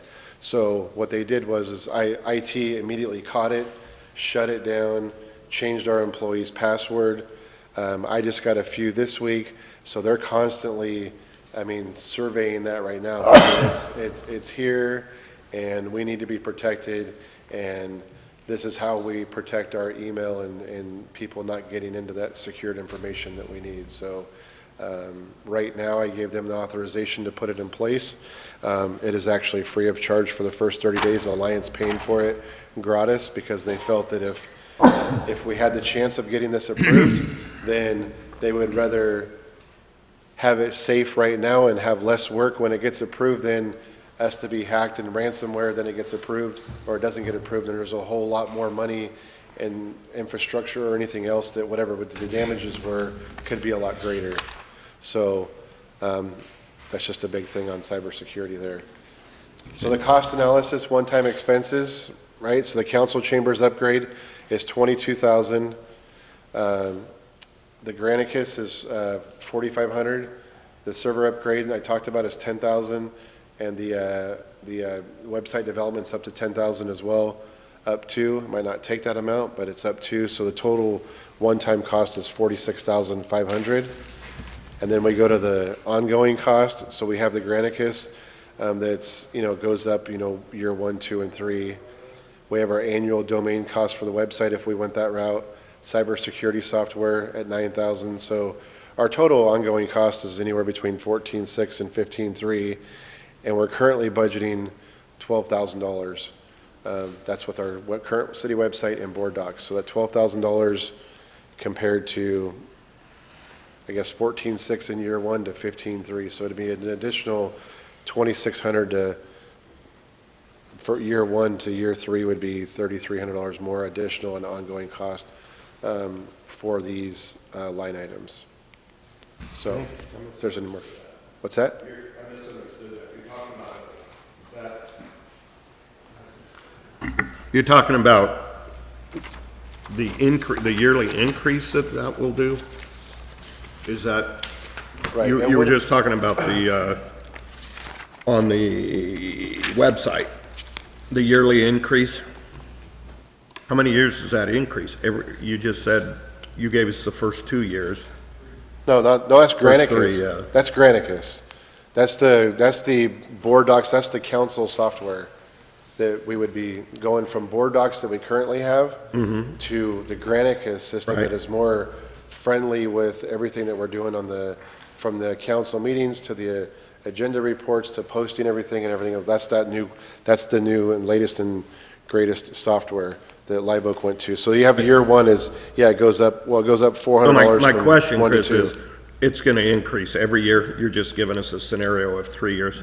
Because this is the first quote they gave us. They only gave us a quote for the first 3 years. So I don't know year 4 because they didn't give it to us on that side of it. I don't know if it plateaus or if it goes up in 200 or 500, but based on the numbers, it goes up 400 the first year and then, or second year, and then it only goes up 300 the second, or the third year. We can so. find that out, though.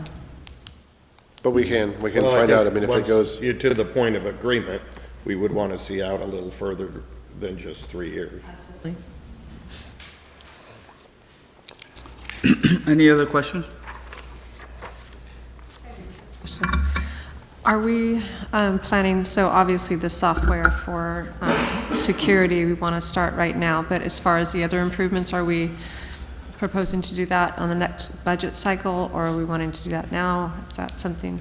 So the reason we're presenting this to the council this evening is because we would like to come back during the mid-year budget review on the 18th and include this in the mid-year budget amendment update. And of course, at that time, it'll be the discretion of the council whether or not, once you see all the numbers and the entire budget and all the amendments, whether you want to move forward with it. But we thought it was pretty important, and it's a pretty, decent chunk of money for a one-time expense in the middle of the year, that it was important to kind of explain to you separately from that decision-making on the 18th, why we think it's so important and how it impacts on different levels, from cybersecurity to server capacity to ADA compliance with the website, and kind of paint that entire picture separate of actually an approval process, so.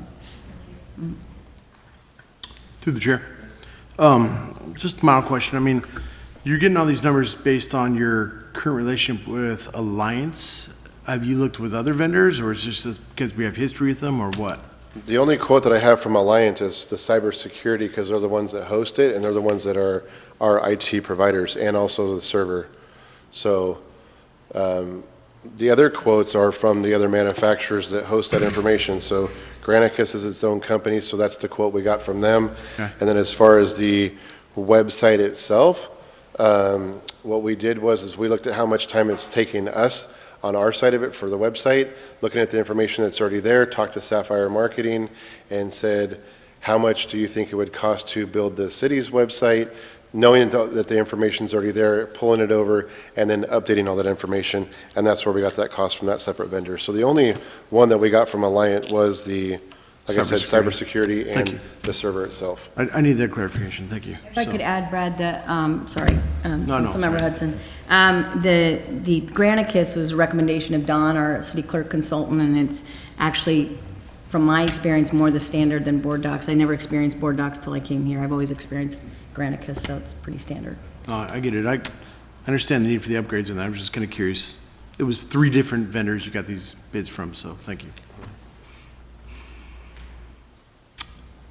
Seeing no more questions? Yes, sir? I don't have a question, but I'll make a comment. Just, we use Alliant ourselves, and I know Jason, the owner, very well. And they are an extremely reliable company and is extremely efficient on servicing. I've never seen anything like it in all the ITs we've used. They're the only company I ever saw that came back and lowered our monthly because we didn't use them as much as they projected. And that doesn't happen very often. So just a good word on their part. And they're local. Through the chair. Are we looking at now $46,500 total cost for all this? Is that what we're looking at? Might be more with the 311. Well, if I write a check for $46,500, we take care of all this? Yeah, let's do it. Don't hold your breath, brother. Yes. The plan is for the 46,500 for the budget amendment on Okay, the 18th. that's what I was asking. Yes, So- and then those other future ongoing in future fiscal years. So there'll be budget transfers from other accounts to offset this? This won't be just a regular $46,500 addition to the general fund? It'll be transferred from other accounts that are not using their budget? Will we do the budget revisions? Well, so currently, because we're down the senior accountant right now. That's a savings. I've brought, that's a savings, but I brought Andy Heath. He's gonna be coming back and doing the budget, mid-year budget and amendment on the 18th as well. And so he's just now starting to work all of those numbers because there's some other amendments we need. So we're gonna sort of see how that all pans out on the 18th. But yeah, it'll be a combination of those kinds of things, Councilmember Simmons. Well, I like to see it come out of the general budget, if the budget we have now, and take budget transfers on budgets that are not using the budget that we allowed them to Savings. use. Right. And not put any new tax, but not tax, but burden upon the general fund by $46,500. I think there's enough money in that budget to take care of that.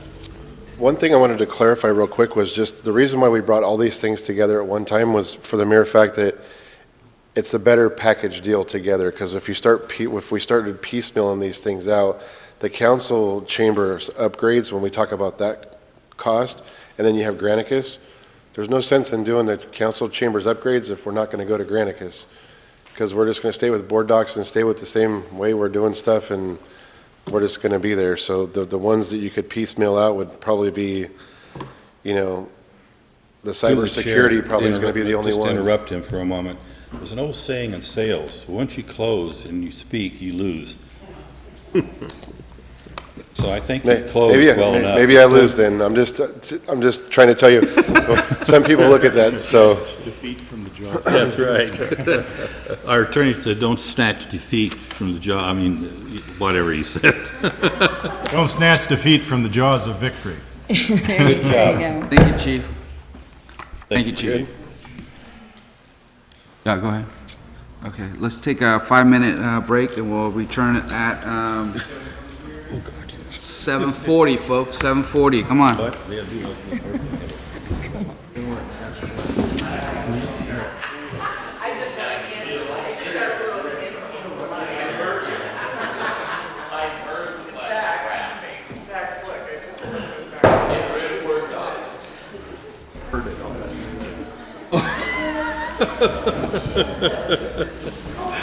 Oh, that's...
Except for Bill. He's got a diaper. No, just kidding.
We have Community Consent Calendar Forum, individuals wishing to address the council concerning consent calendar items or matters not already on the agenda. We ask you to please make oral comments of up to 3 minutes. If you do, we ask you to please fill out a speaker's card and submit it to the city clerk. When you're called, we ask you to please go to the podium and give your name clearly for audio recording. You're requested to address your comments to the council and not to the audience. By state law, we let you know that the council is not permitted to undertake any action or discussion on any item not appearing on the posted agenda. If you have any documentations that you would like to distribute to the council, we ask you to also please distribute those to the city clerk as you approach the podium. Any members of the community like to speak to the council on items on the consent calendar or not on the agenda at all? I have one speaker card, Mayor, and that will be for Judy Mann. Hi, Judy.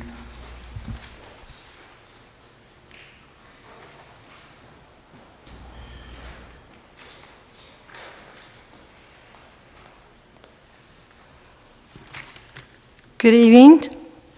My name is Judy Mann, and I reside at 1117 D Street, where Ellis Lake is my backyard. I am here on behalf of the Marysville-Peking Sister City Association, and with just a friendly reminder.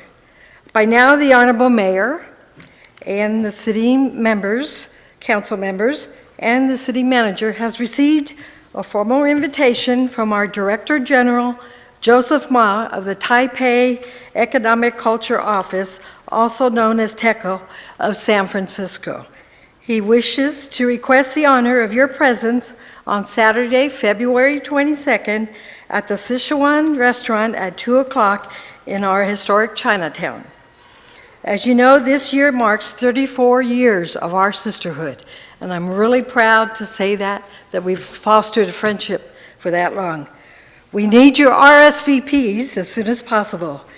Then along with other Chinese pioneer groups besides our sister city, we welcome you to come out and enjoy the Bacchae Festival with lots of activities, entertainment, and music, and a special surprise this year, a Chinese cook demonstrating how the Chinese cooked during the old railroad days with minimum supplies. I'm really excited about that. He's from New York, and they're flying him down.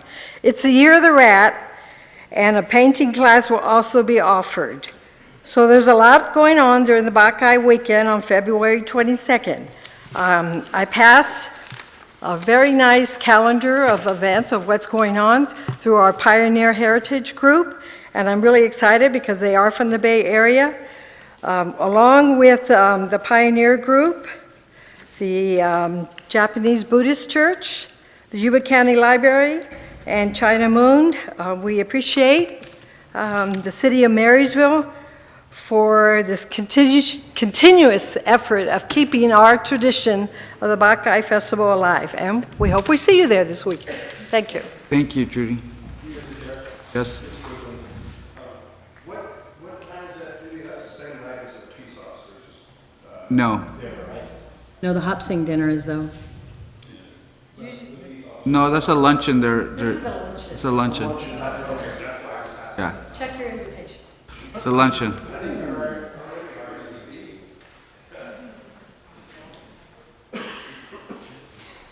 Any other members of the public like to speak? Seeing none, let's move to the consent calendar. All matters on the consent calendar are considered to be routine and therefore approved by one motion unless any of the member of the council or the city manager first requests that a matter be removed for separate discussion and action. What's the will? Move to approve the consent calendar? Is there a second? We need You to want to read it something after to it pass? Oh, you want to read something? Before you pass, yeah, I need to read it. There was a before you pass. change. So motion and second, so Nicole has to read a change, a revision to the resolution, ma'am? Yes. Item number 3 on the consent calendar, the CDBG application supporting documents. Both the staff report and resolution were submitted stating the costs allocated for the fire truck was $500,000 and the cost for the street improvement project was $3 million. The documentation has been amended to now read $591,000 for the fire truck and $2,909 for the street improvement project. This information was provided on the dais to each of you tonight. Thank you. With that, there's a motion and a second on the floor. All those in favor say aye. Aye. Aye. Motion is approved with a vote of 5-0. Thank you. So let's move to discussion and action items. Number 5, Yuba Sub-Basin Groundwater Sustainability Plan. This recommendation is to pass a motion to, 1, complete the necessary steps prior to considering the adopt the Yuba Sub-Basin Groundwater Sustainable Plan, or also GSP, by sending the required 90-day notice of intent to adopt the GSP letter to the Yuba County and the City of Wheatland, and 2, schedule a public hearing on GSP adoption for 90 days after distributing the letter. This comes from our Public Works Director, Mr. Platt. Well said, Mayor. Mayor and council members.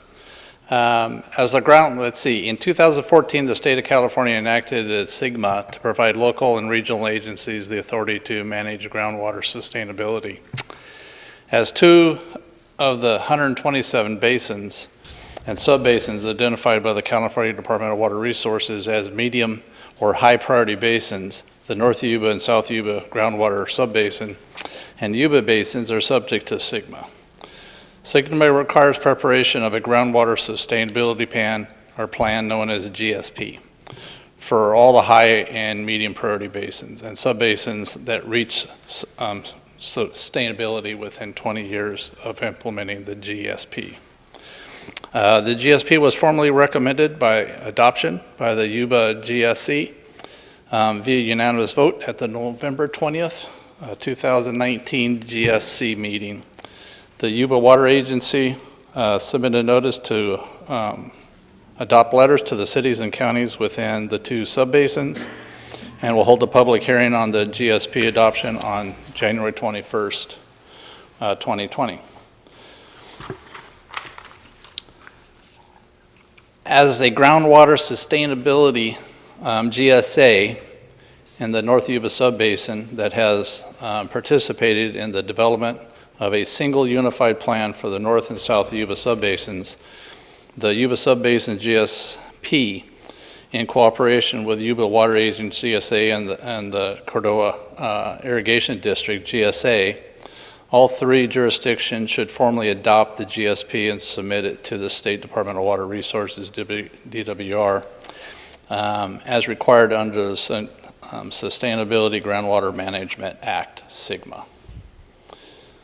And so we're following that protocol, and what we're asking is to pass a motion to complete the necessary steps prior to considering the adoption of the Yuba Subbasin Groundwater Sustainability Plan by sending the required 90-day notice of intent to adopt the GSP. And we do have two members of the Yuba Water Agency here in attendance if there's any questions. Thank you. Any questions? Well, I don't have any questions, Mayor, but I'd like to hear from Yuba County Water Agency and the engineer of this GSP. They were the consultants who helped put it together, and I think this, the council has not had the purview to listen to the background of this GSP. So could you allow them a few moments? Sure, Scott, Jim, or whenever you'd Since like they to sat come up. through the preliminaries of this council meeting Appreciate for an hour that. and a half, I think we owe them the pleasure. Yeah, they earned their money. Well, thank Make you. it as long, as brief as you want. I'll make it brief. I'll introduce myself again, Scott Matiak. I'm the Water Resources Manager with Yuba Water, and I've had the pleasure of working with Councilmember Simmons over the past few years, but very closely over the last 2 years through the Groundwater Sustainability Committee that Marysville is a member of. Yuba Water is a member of, and so is Cordova Irrigation District as the 3 GSAs in the subbasin. And then we have 14 other entities that are water and land use entities that are involved.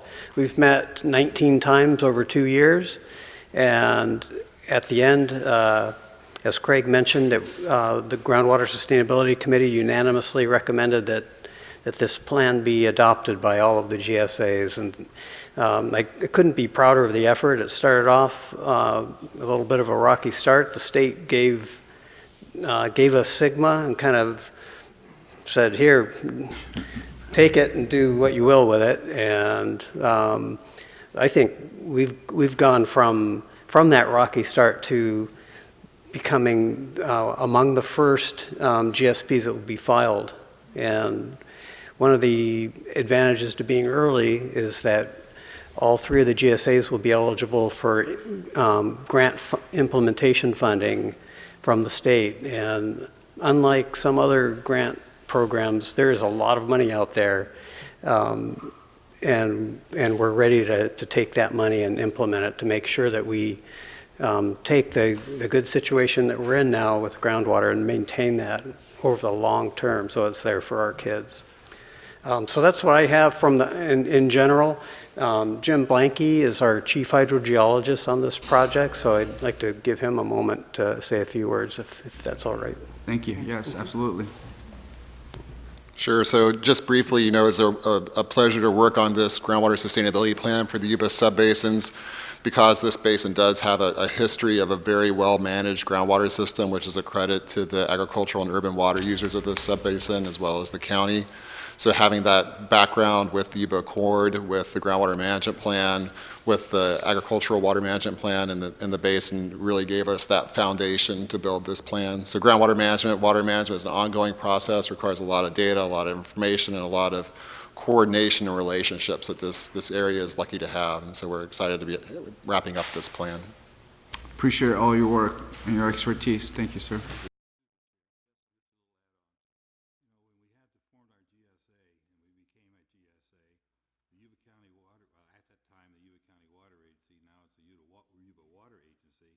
They stepped up the plate and said, hey, we'll chair and we'll fund this GSP, this whole process. And so they picked up our portion of it. And so when people say the water agency isn't giving anything to the city of Marysville, they need to step up and understand how much money they put in this GSP and also in the SIGMA program. And we benefit from it, totally benefit from it. As you remember, we had quite a discussion on the GSA at the time. To become a GSA, the water agency had a couple, but we decided we wanted to be at the table. And because we wanted to be at the table and verse our opinion on the water issues on the aquifer we draw our drinking water from and other, that we were accepted into as a GSA. The city council said, yes, we need to be there. And it's really worked out well. It's the first time in my career of 15 plus years in government that Marysville has sat on a board and will be part of a decision-making process that affects the whole county, and that's the water that we sit on top of. Thank you, Mayor. Thank you, sir. Appreciate your work. I really do. Any other questions? Any comments from the public? Seeing none, I'd like to entertain a motion to complete the necessary step as added on the agenda and also schedule the steps prior to considering to adopt the Yuba Sub-Basins Groundwater Sustainability Plan, also known as the GSP, and by sending it for the required 90-day notice, and also to schedule a public hearing. Make a motion. Motion and second. All those in favor say aye. A resounding aye. Thank you. All those in favor say aye. Thank you. That was a lot of work. Thank you, Council. It was a lot of work. But Congratulations. You guys, the city council and leadership in the city council, the support should be recommended too, because staff worked hard on it. We all worked hard, and so. I'm glad we're coming here. to fruition. Because we did kind of start a little rocky. I know the mayor was a little upset back then. He used to yell a lot. I don't know who that guy was. He didn't yell at me, I'll tell you. Item 6, authorize the city manager to enter into a contract agreement between the city of Marysville and Sapphire Marketing Group to produce the 2020 Peach Festival and Christmas Parade in the amount of not to exceed $58,000. This recommendation comes from our city manager, Ms. Brown. Good evening, Mayor and Council. As you may recall, Sapphire Marketing Group produced both the Peach Festival and the Christmas Parade this past year. We thought they were pretty successful, and so wanted to invite Carrie and Dee Dee back again to help us produce this year's Peach Festival and Christmas Parade. So the proposal is, and I included 2019 numbers so you can kind of see how this pans out, but the proposal is for a not-to-exceed amount of $58,000 to Sapphire Marketing, which would include Sapphire also paying for all the expenses that will be, hopefully roughly around the same as last year's two events, which totaled $53,789. And then the rest of the revenue would be coming to the city, including vendors and sponsorships, except for if the sponsorships for the Peach Festival and Marysville Parade exceed $16,500 for Peach Festival and $5,000 for Christmas Parade respectively. Then after that, we would split the additional sponsorship funds that are raised 50-50, which is the same thing we did last year as well. So that is, in broad strokes, the proposed agreement and contract. And Carrie and Dee Dee of Sapphire Marketing Group are here this evening if you'd like to hear a few words from them as well. Other than that, that concludes my presentation. Would you guys like to say a few words? Only if they have to. Wow. It's late in the evening.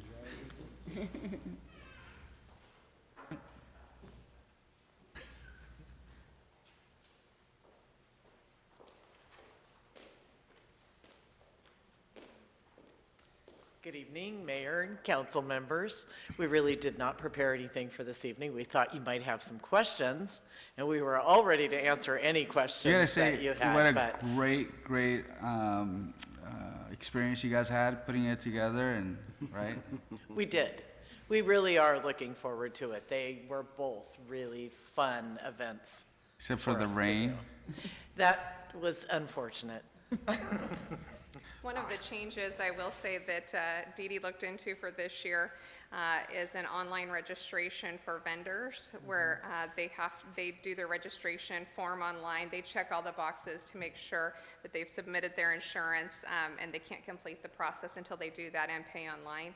So it will make vendor registration much easier. We hope so. We just have to learn the program. Yes, true. Yeah. Any questions for Sapphire? No. I don't have a question, but I have a comment about it. I'm really excited that you guys are available to do it again because you did a beautiful job on both the events and just made it a lot of fun and they were so successful. So just appreciate It was you fun. pulled it off in a big way.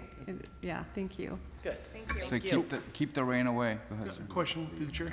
So I apologize for not reading too much on it. Just more of a curious question. When you guys changed the vendors being in the middle of the street, did you get much out of that, or? Yes, so we did an online survey to all the vendors after the event, just to get their feedback and see where it was, because we no doubt had a couple of people who were not happy at all about it. Yeah. And they were very loud. The people who were happy with it were much quieter, and that came out in our, in the survey, because overwhelmingly, people liked it down the middle. There are some food vendors that just need to be on the sides. So this year, we're looking at kind of a hybrid.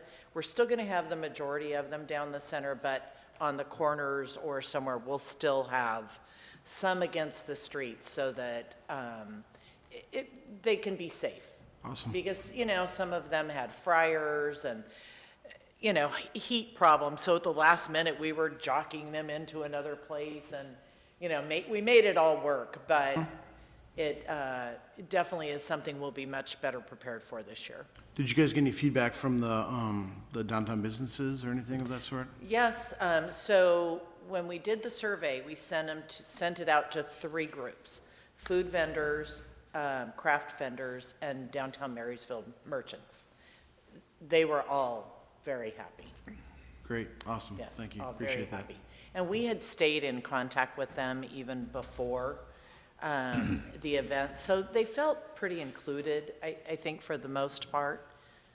And it was good because we had the experiences that were real positive from some businesses rubbing off on others who weren't really looking at it as something they wanted to do, so. Got it. Yeah. There were certainly some complaints.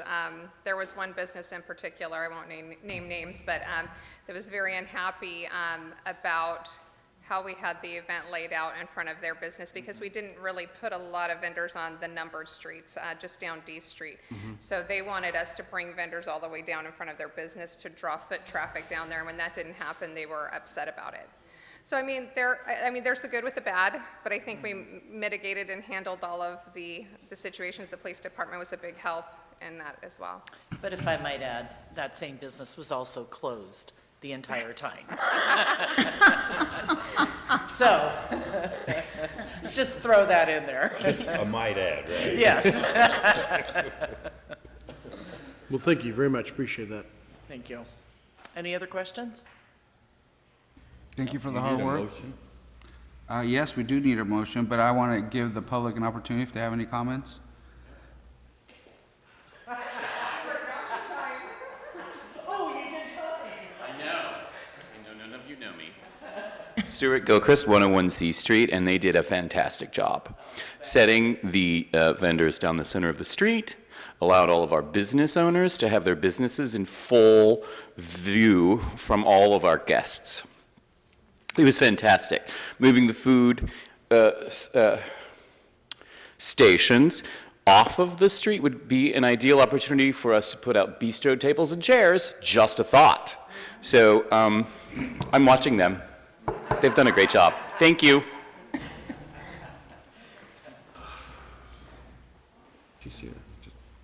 Thank you.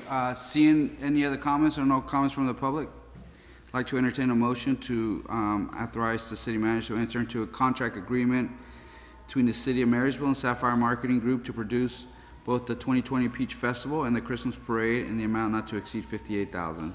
So moved. I beat you. Second. Thirds and fourths. Simmons. You guys tie it up. You can keep. Yeah, she Nicole, can you have it. choose. She can have it. All those in favor say aye. Aye. Thank you. Thank you. And Appreciate it. we look forward to it. Thank you.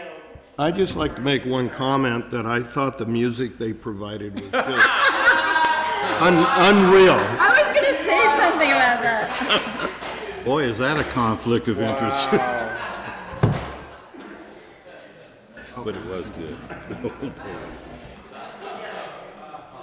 You didn't vote, did you?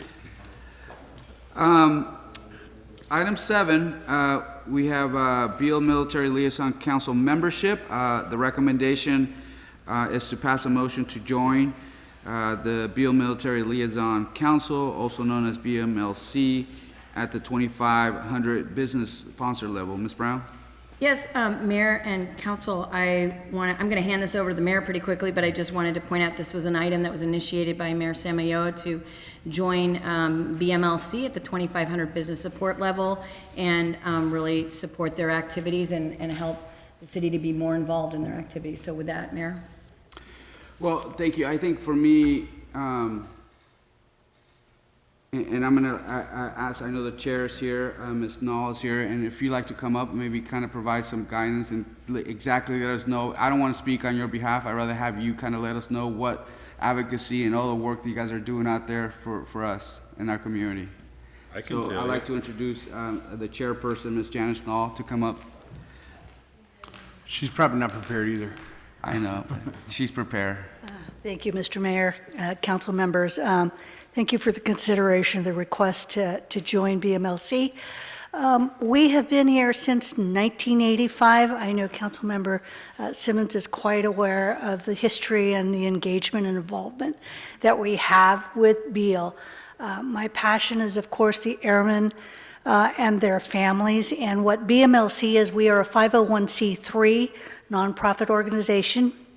So everything we do goes back into Beal, and we focus on two areas. One is quality of life for the airmen and their families, families that are your neighbors, children that go to school with your children, attend your churches, and they are phenomenal airmen. We also focus on advocacy.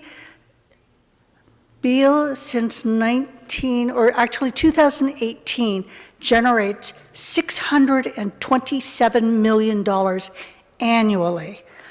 So imagine not having that $627 million in our community. And I'm not talking just, Marysville and the county of Yuba. It is the regional communities, and the impact would be major. So we spend a lot of time advocating and ensuring that they know where Beal is and what their mission is. And we hope that, by joining, that you are going to be learning a little bit more about Beal, because I think the future is bright. The future really is bright. So happy to answer any questions that you may have. Thank you so much for being here. I know it took a little while to get to this point. Any questions for the chairperson? More of a comment for me. I just, I own a business down, and I was blessed by Operation Warm Heart from Beal Air Force Base that did a fundraiser at my facility, and it was really awesome to see, the people come through for the families of Beal and so forth. And I believe what you're trying to do is a spectacular thing, and I support it personally. Thank you. Warm Heart is certainly, I think, near and dear to BMLC's heart, and Councilman Simmons led that charge for a number of years.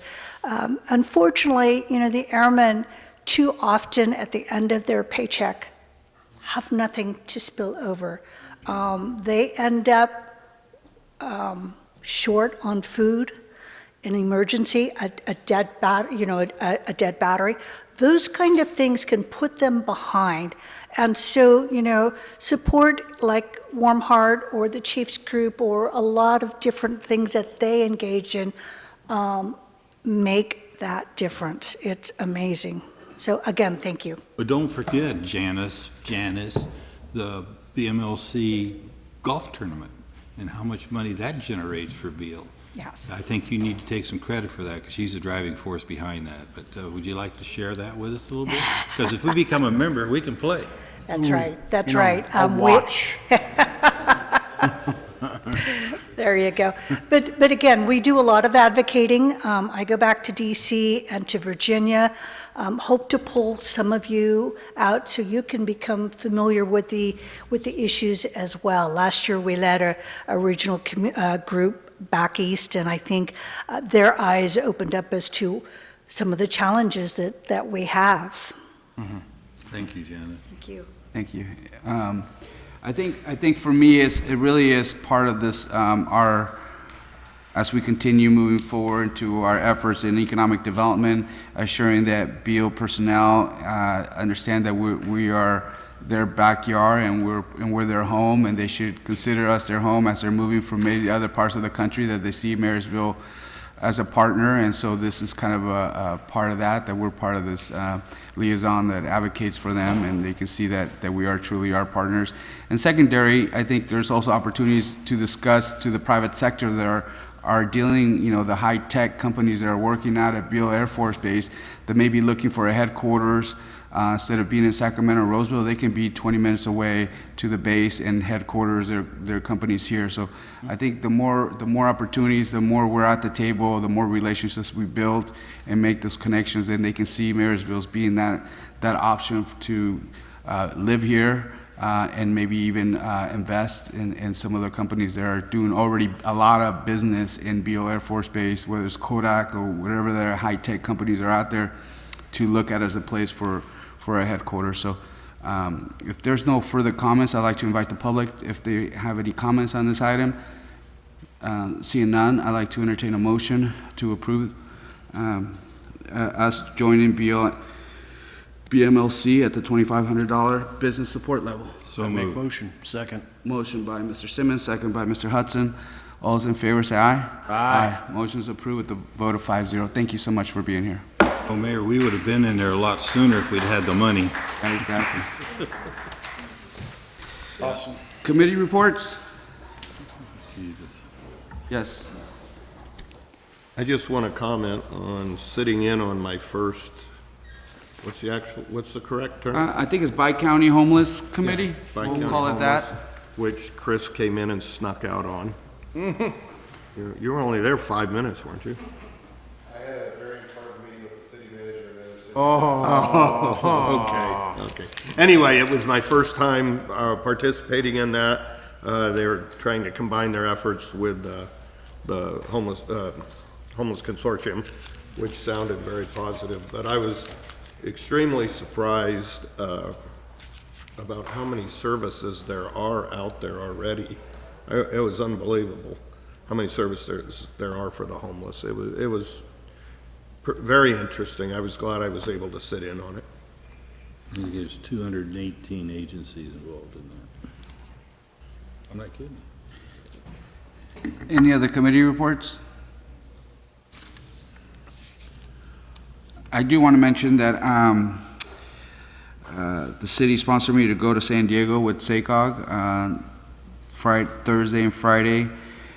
We spent 2 days engaged with San Diego area governments who are doing some incredible stuff on transportation and connecting their communities through rapid transit and creating kind of these transit hubs and their vision of what the future is going to be to move their workforce from point A to where the job centers are. They're using this amazing data and operational system to kind of analyze and make resource commitments, make them more efficient on the way they use their dollars. For our region, I think you'll start hearing from me talking about how do we use some of those same models here in our region? How do we move people? Right now, we have a pretty good system down to Sacramento. Our morning transit that goes every morning. But imagine a regional approach where we can move people to Davis or to the airport or to Lincoln or to Roseville, and where people work or want to shop or want to do business in. in a lot more efficient way and give people an option that in case they might not want to drive or just find other ways to kind of move around in a regional way. So as a SACOG, we're looking at those opportunities and how to regionalize our transit system instead of having kind of these small little transit systems that we currently have. So it was a great couple days, and I mean, they're way advanced, they're way out there in what they're doing. They're pretty visionary, but I think there's a lot of things that we can use in our region, so I'll continue bringing that stuff back up as SACOG is moving forward on regionalizing some of our transportation systems. Any other committee reports? Seeing none, council correspondence? There's none. City managers report. There is no report. Thank you. Council comments. Ms. McKenzie? Yes, first I'd like to say I was just really happy to see our new officers being sworn in tonight, and just so proud of Rob Kesterson. And with that, how many, I think we've had, he's at least the third life-saving award we'd had recently. But I'm just, I hope that people are watching tonight and hearing about that, because our police officers are very dedicated, and I'm just really proud of the dedication they have to go to those lengths to really save people when they could, you know, it'd be easy for somebody to watch them go off the bridge or not to administer the Narcan or whatever those things are, but our officers are really committed to really saving lives and doing good for the people of the city, so I'm very proud of them, and so thanks. I know you instill that in them, but they come with that too, so we've got some quality people on our staff, and I'm really proud to be associated with all of you. I went on Saturday. We had a couple of exciting things here in the city. We did the video for the HGTV, so that was exciting. I know that planning to submit the video on the 7th, I think, and so we'll see how that all comes out. But I was really honored to participate in the Yuba County Office of Education Academic Decathlon as a judge for the super quiz, and so there was Marysville High School represented, I think Lyndhurst, Wheatland, and the Charter Academy, I believe, and those kids really have studied and were showing off all their learning, and Marysville High School, I think, actually went away with a lot of the prizes, so good for our local kids. And anyway, that's it. So I'm happy about all the great things that are going on in our community. Thank you. Mr. Hudson? It was really good to see Dan and Rob from the police department up here just getting some awards. I mean, I've worked with them for a long time, and good individuals. So I just thank you for doing that, Chief. I just want to thank my fellow council member Bill Simmons for the opportunity to go to Beale Air Force Base today and get my pass. It was really neat to kind of see the base, and my heart is out to the Beale Air Force individuals and so forth, and whatever we can do from the city to support them is really good to me. So It's amazing to watch those guys as we were eating lunch and look at the age group of those kids walking through there. I mean, 17, 18, and 19 years old, and they just walk with pride. yeah, they were. We'll see some of that tomorrow. I need to talk to you about that. Why? I didn't get a confirmation. Do I have a confirmation? Yes. What time? I'm leaving at 1 o'clock. Okay, we'll talk. Thank you. Anything else, sir? Negative. I'm good, thank you. Mr. Simmons? No. Comments from you, sir? Any No. comments from you? No? No. No? You're surprised. Vice Mayor? I just want to, a couple things real quick. One, I want to thank all the business people that were part of the HGTV. Stephanie was a big part of getting us all together, but it's really neat to see some of these younger business owners out there doing something rather than just the old guys. So that was kind of nice to see out there. The one thing I would like to just make sure that, Marty, that when you look into the ordinance stuff, is that we make sure that, a couple quick things, the lead and asbestos rules are well known to the staff so they can explain it to anybody over the counter, because the rules are definitely different if you're a contractor or a homeowner. And there's a number of things in there, that whole contractor versus homeowner thing of what you can and can't do.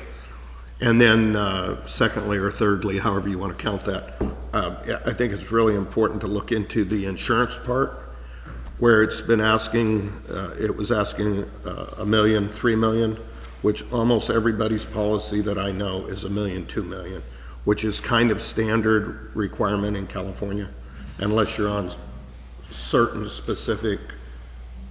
Maybe if you're working on Hard Rock Casino, it might be $1 million, $3 million, but I don't know very many local contractors at all that would carry $1 million, more than $1 million, $2 million. So if you could just check into the verbiage on that when you guys put that together. Yes. Okay. Thank you, that's all. Wonderful. Congratulations to our new officers in the department, and thank you for honoring those that the Life-Saving Award and the Chiefs Award. So we appreciate you highlighting their efforts and keeping our community safe and making us a better community. HGTV was pretty fun. I believe, Stephanie, that they're looking at, I think I saw a meeting, is it tomorrow or Thursday, but look in Facebook, I think they're doing a meeting to actually submit the video at the Silver Dollar. I think it's 5:30 on Thursday, so for those who may be interested. But look forward to going to Beale tomorrow. It looks like I'm going to Beale tomorrow. I also want to comment on, I handed over to Jonathan and Marty an opportunity through SACOG to participate in what they call a civic lab. Specifically, I'm hoping that we submit an application to look into some of the parking situations going on at the hospital specifically in that.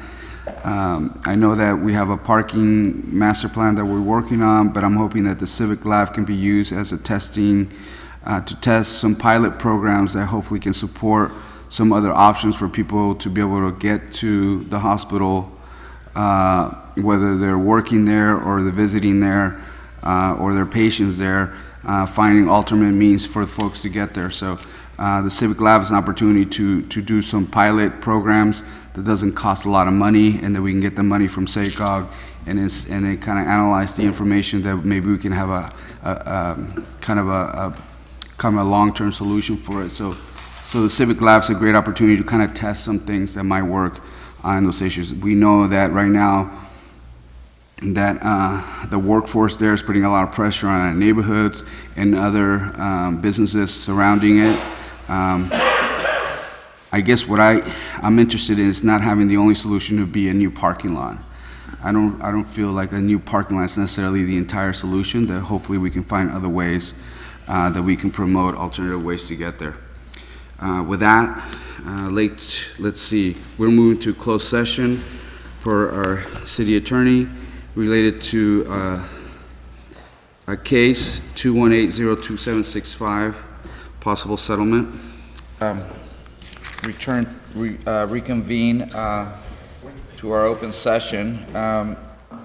City attorney likes to make a comment? Yes, by a 5-0 unanimous vote, the city council did authorize settlement of the Butcher versus Marysville action. The specific particulars are still subject to contingencies.